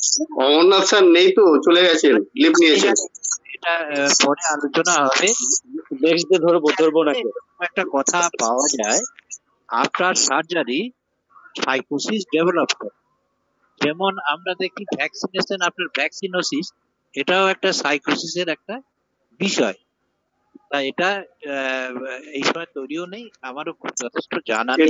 এটা কি স্যার মেন্টাল ট্রমা বা মেন্টাল ফিয়ার থেকে হয়, যে সার্জারি একটা ভয় ভয় পেয়ে যায় সার্জারি হবে, তার থেকে কি সাইকোসিসে পরিণত হয়? না না সাইকোসিস হতে গেলে পরে তো সে তো জানেনি এর প্রথম যে অরিজিন করছে একটা মায়াজম, তার তো primary symptom, secondary symptom, tertiary symptoms এরকম ব্যাপার থাকে। তাহলে আমরা দেখি সাইকোসিস তৈরি হতে গেলে সেটা কিন্তু সাধারণত ওই আপনার গনোরিয়া সাপ্রেশনের একটা হিস্ট্রি থাকবে, ম্যালট্রিটেড গনোরিয়া, সেইখান থেকে তো মূল ডেভেলপমেন্টটা করছে। কিন্তু ভ্যাকসিনোসিস ডাইরেক্ট ওই রকম হলো না। তা সবসময় তো গনোরিয়া থাকে না, গনোরিয়া তো সবসময় হবে না। যারা মেন্টাল পেশেন্ট তাদের তো গনোরিয়া থাকে না, বা গনোরিয়া হিস্ট্রি থাকে না ফ্যামিলিতে। ফ্যামিলিতে সাপ্রেসড গনোরিয়া অবশ্যই সেইটা কিন্তু চলে আসছে, তার ক্ষেত্রে তাকে যে পেতে হবে এই নয়। আমরা তো জানি যে এই মায়াজম গুলো কিভাবে ট্রান্সফার করে একজনের থেকে আর একজনের, তার মধ্যে তো একটা সেক্সুয়াল ট্রান্সমিশন তো রয়েছেই, যে স্টেজে রয়েছে সেই স্টেজই সেটা ট্রান্সফার করে। হ্যাঁ, কাজে তাকেই যে এটা পেতে হবে তার ক্ষেত্রেই সেই যে পেশেন্ট তারই যে এটা গনোরিয়া সাপ্রেশন হয়েছে তা নয়, সেটা তো সে উত্তরাধিকার সূত্রে পাচ্ছি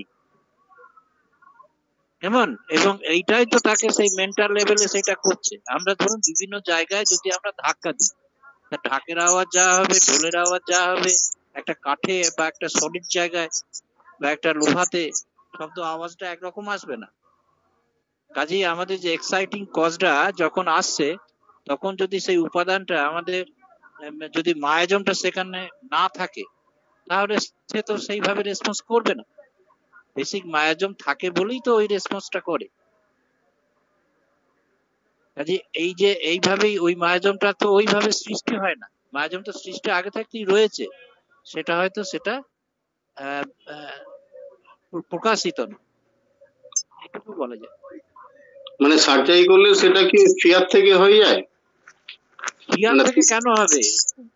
ফিয়ার তো না মূলত আমরা জানি। না সার্জারি যা এই মানে যেটা আপনি বলছেন সার্জারি করলে সাইকোসিস হবে, এটা যেই চ্যালেঞ্জ থেকে পাওয়া যায়, আমি বললাম এই মুহূর্তে আমি বলার জন্য তৈরি নই, আমার যথেষ্ট জানা নেই। ফিয়ারটা হচ্ছে শরিক ম্যানিফেস্টেশন। ফিয়ার থেকে কেন সাইকোসিস ডেভেলপ করবে? সাইকোসিস ডেভেলপ করছে, সিফিলিস ডেভেলপ করছে, সেটা আমরা দেখছি যে একটা গনোরিয়া থেকে সাইকোসিস আসছে সাবটেস্ট করে, আর সিফিলিস সাবটেস্ট করে সিফিলিটিক মায়াজম ডেভেলপ করছে। তা সেইটাই তো জেনারেশন আফটার জেনারেশন তো সেটাই তো ট্রান্সফার করছে। হ্যাঁ কিন্তু সেটা স্যার সার্জারির সঙ্গে কি রিলেশন আছে? আমি সেই কথা তো বললাম, এই মুহূর্তে আমি ওটা বলতে পারছি না। আমি তো এটা বারবার অন্তত এই নিয়ে থার্ড টাইম বললাম। ঠিক আছে জয়ন্ত স্যার বলেছেন, স্যার এই কোশ্চেনটা করেছিলেন হচ্ছে নীলকমল স্যারকে। তো স্যার এক্সপেক্ট করতেছিলেন নীলকমল স্যার এটা কোনো অ্যান্সার যদি দেয়, এটা হলো ব্যাপার। আর নেক্সট ডেতে আমরা অমরনাথ স্যারের কাছ থেকে হয়তো এটা একটা কোনো অ্যান্সার বা পার্থ স্যার হয়তো শোনা যেতে পারে। হ্যাঁ, কিন্তু আমরা এটা হয়তো যেই পার্থ স্যার চ্যালেঞ্জ থেকে পাই যে একটা সার্জারি করার পরেতে একটা সাইকোসিস ডেভেলপ করে, তার মানে সেটা হতে পারে এক্সাইটিং কজ হিসেবে, হয়তো তার সেটা থাকে। যেমন আমরা জেএন কাঞ্জিলালের দেখি ভ্যাকসিনেশনের পরে উনি ম্যাক্সিমাম থুজা প্রেসক্রিপশন করতেন, অনেক সময় দেখা গেল থুজা ডাক্তারগুলো অনেকে মজাও করতেন। তাহলে একটা অ্যানিমেল পয়জনিং থেকেও আসতে পারে।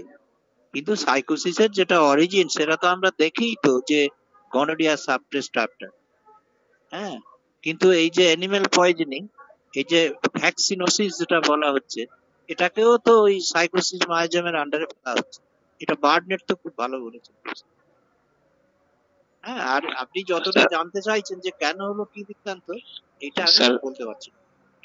স্যার অপারেশন করার পর অনেক সময় সাইকোটিক মানে ম্যানিফেস্টেশন থাকলে সেটা ডেভেলপ করে, কোনো অপারেশন হলো, কোনো বড় কিছু করলো, যেটা এতদিন সেটা সাপ্রেস অবস্থায় ছিল সেটা তখন ইয়েতে বেরিয়ে আসে। ফ্যামিলি হিস্ট্রিতে সাপ্রেস সাইকোটিক্স ছিল, কিন্তু অপারেশন করার পর কোনো জায়গা অ্যাম্পুটেশন করার পর হয়তো স্প্লিন লিভার কেটে গেল বা হয়তো গলব্লাডার অপারেশন হলো, তখন সেই সিমটমটা মানে প্রমিনেন্ট হয়ে পড়ে, যেটা এতদিন সাপ্রেস ছিল।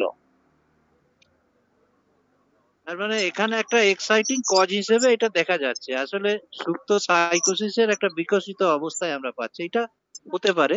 আচ্ছা এটা এক্সাইটিং কজ হিসেবে ধরা যেতে পারে। এক্সাইটিং কজ তার তো ওইটাকে হিট করলো, সুপ্ত অবস্থায় যেটা ছিল তাকে হিট করলো, জাগিয়ে দিল, এই তো বিষয়। হিট করে জাগিয়ে দিল, একটা এক্সাইটিং কজ। ওকে স্যার, আর যদি অন্য কিছু পান মানে তাহলে আমাকে জানাবেন স্যার। যতটুকু স্যার পড়িয়েছিলেন মনে পড়ছে যে এটা এলিমিনেটিভ সার্জারি করে দিলে যে নেচারের এলিমিনেটিভ প্রসেসটা, সেই প্রসেসটা ব্যাহত হচ্ছে। যেমন ধরুন একটা ফিস্চুলা আছে, সেখান থেকে ডিসচার্জ হচ্ছে, এবার সেটাকে সার্জারি করে দেওয়া হলো। ফিস্চুলা থেকে ডিসচার্জ হচ্ছে মানে সেটা নেচারের এলিমিনেটিং প্রসেস, পাসটা বেরিয়ে যাচ্ছে। এবার সেটাকে যদি সার্জারি করে দেওয়া হয় তাহলে এই যে এলিমিনেটিং প্রসেসটা ব্যাহত হলো, সেখান থেকেই সাইকোসিসটা ফ্লেয়ার আপ করছে, আরো আরো অন্য অর্গানে চলে যাচ্ছে, মোর ভাইটাল অর্গানে চলে যাচ্ছে। এটাই বোধহয় যে এই চ্যানেলে এরকম কিছু লেখা আছে। এটা স্যার থাকলে আরো ভালো বলতে পারতেন। ধন্যবাদ স্যারদেরকে মূল্যবান তথ্যগুলো দেওয়ার জন্য। আর জয়ন্ত স্যার আপনি আমাদের শুধু আপনার জন্য না সবার জন্যই স্যারে বলবে। পরবর্তীতে স্যারের নোট, যেহেতু নোট পেয়েছে স্যারে, ডেফিনেটলি স্যার এই বিষয় নিয়ে হয়তো একদিন আলোচনা করবে। বা আমাদের মায়াজম নিয়ে যখন প্রিয় আলোচনা হয়, সকলকে নিয়ে যখন আলোচনা হয়, আমরা তখন এই বিষয়টা নিয়ে হয়তো উত্থাপন করতে পারবো। আজকে বাংলাদেশ সময় 12টা বেজে গেছে। তো আজকে আমরা আজকের এই সুন্দর একটি ক্লাস আজকে নীলকমল স্যারের কাছ থেকে উপহার পেলাম আমরা। তো স্যারকে অনেক অশেষ ধন্যবাদ, এবং আমাদের অন্যান্য স্যারদের কাছ থেকে আমরা অনেক সমৃদ্ধ হলাম তথ্য পেয়ে, তাদেরকেও ধন্যবাদ। তো আজকের মতো আমরা আমাদের এই হোমিও দর্পণের 258তম ক্লাস আজকে সমাপ্ত করতে চাচ্ছি। ধন্যবাদ সকল। সবাই নিজ নিজ থেকে লিভ নিয়ে নিন। স্যার আছেন? একটু সময় দেবেন? অমরনাথ স্যার নেই স্যার। সাগর স্যারকে বলছি কালকে ক্লাসের জন্য। ও জি, সাগর স্যার আছেন। হ্যাঁ, কালকে হামিম স্যারের আলোচনা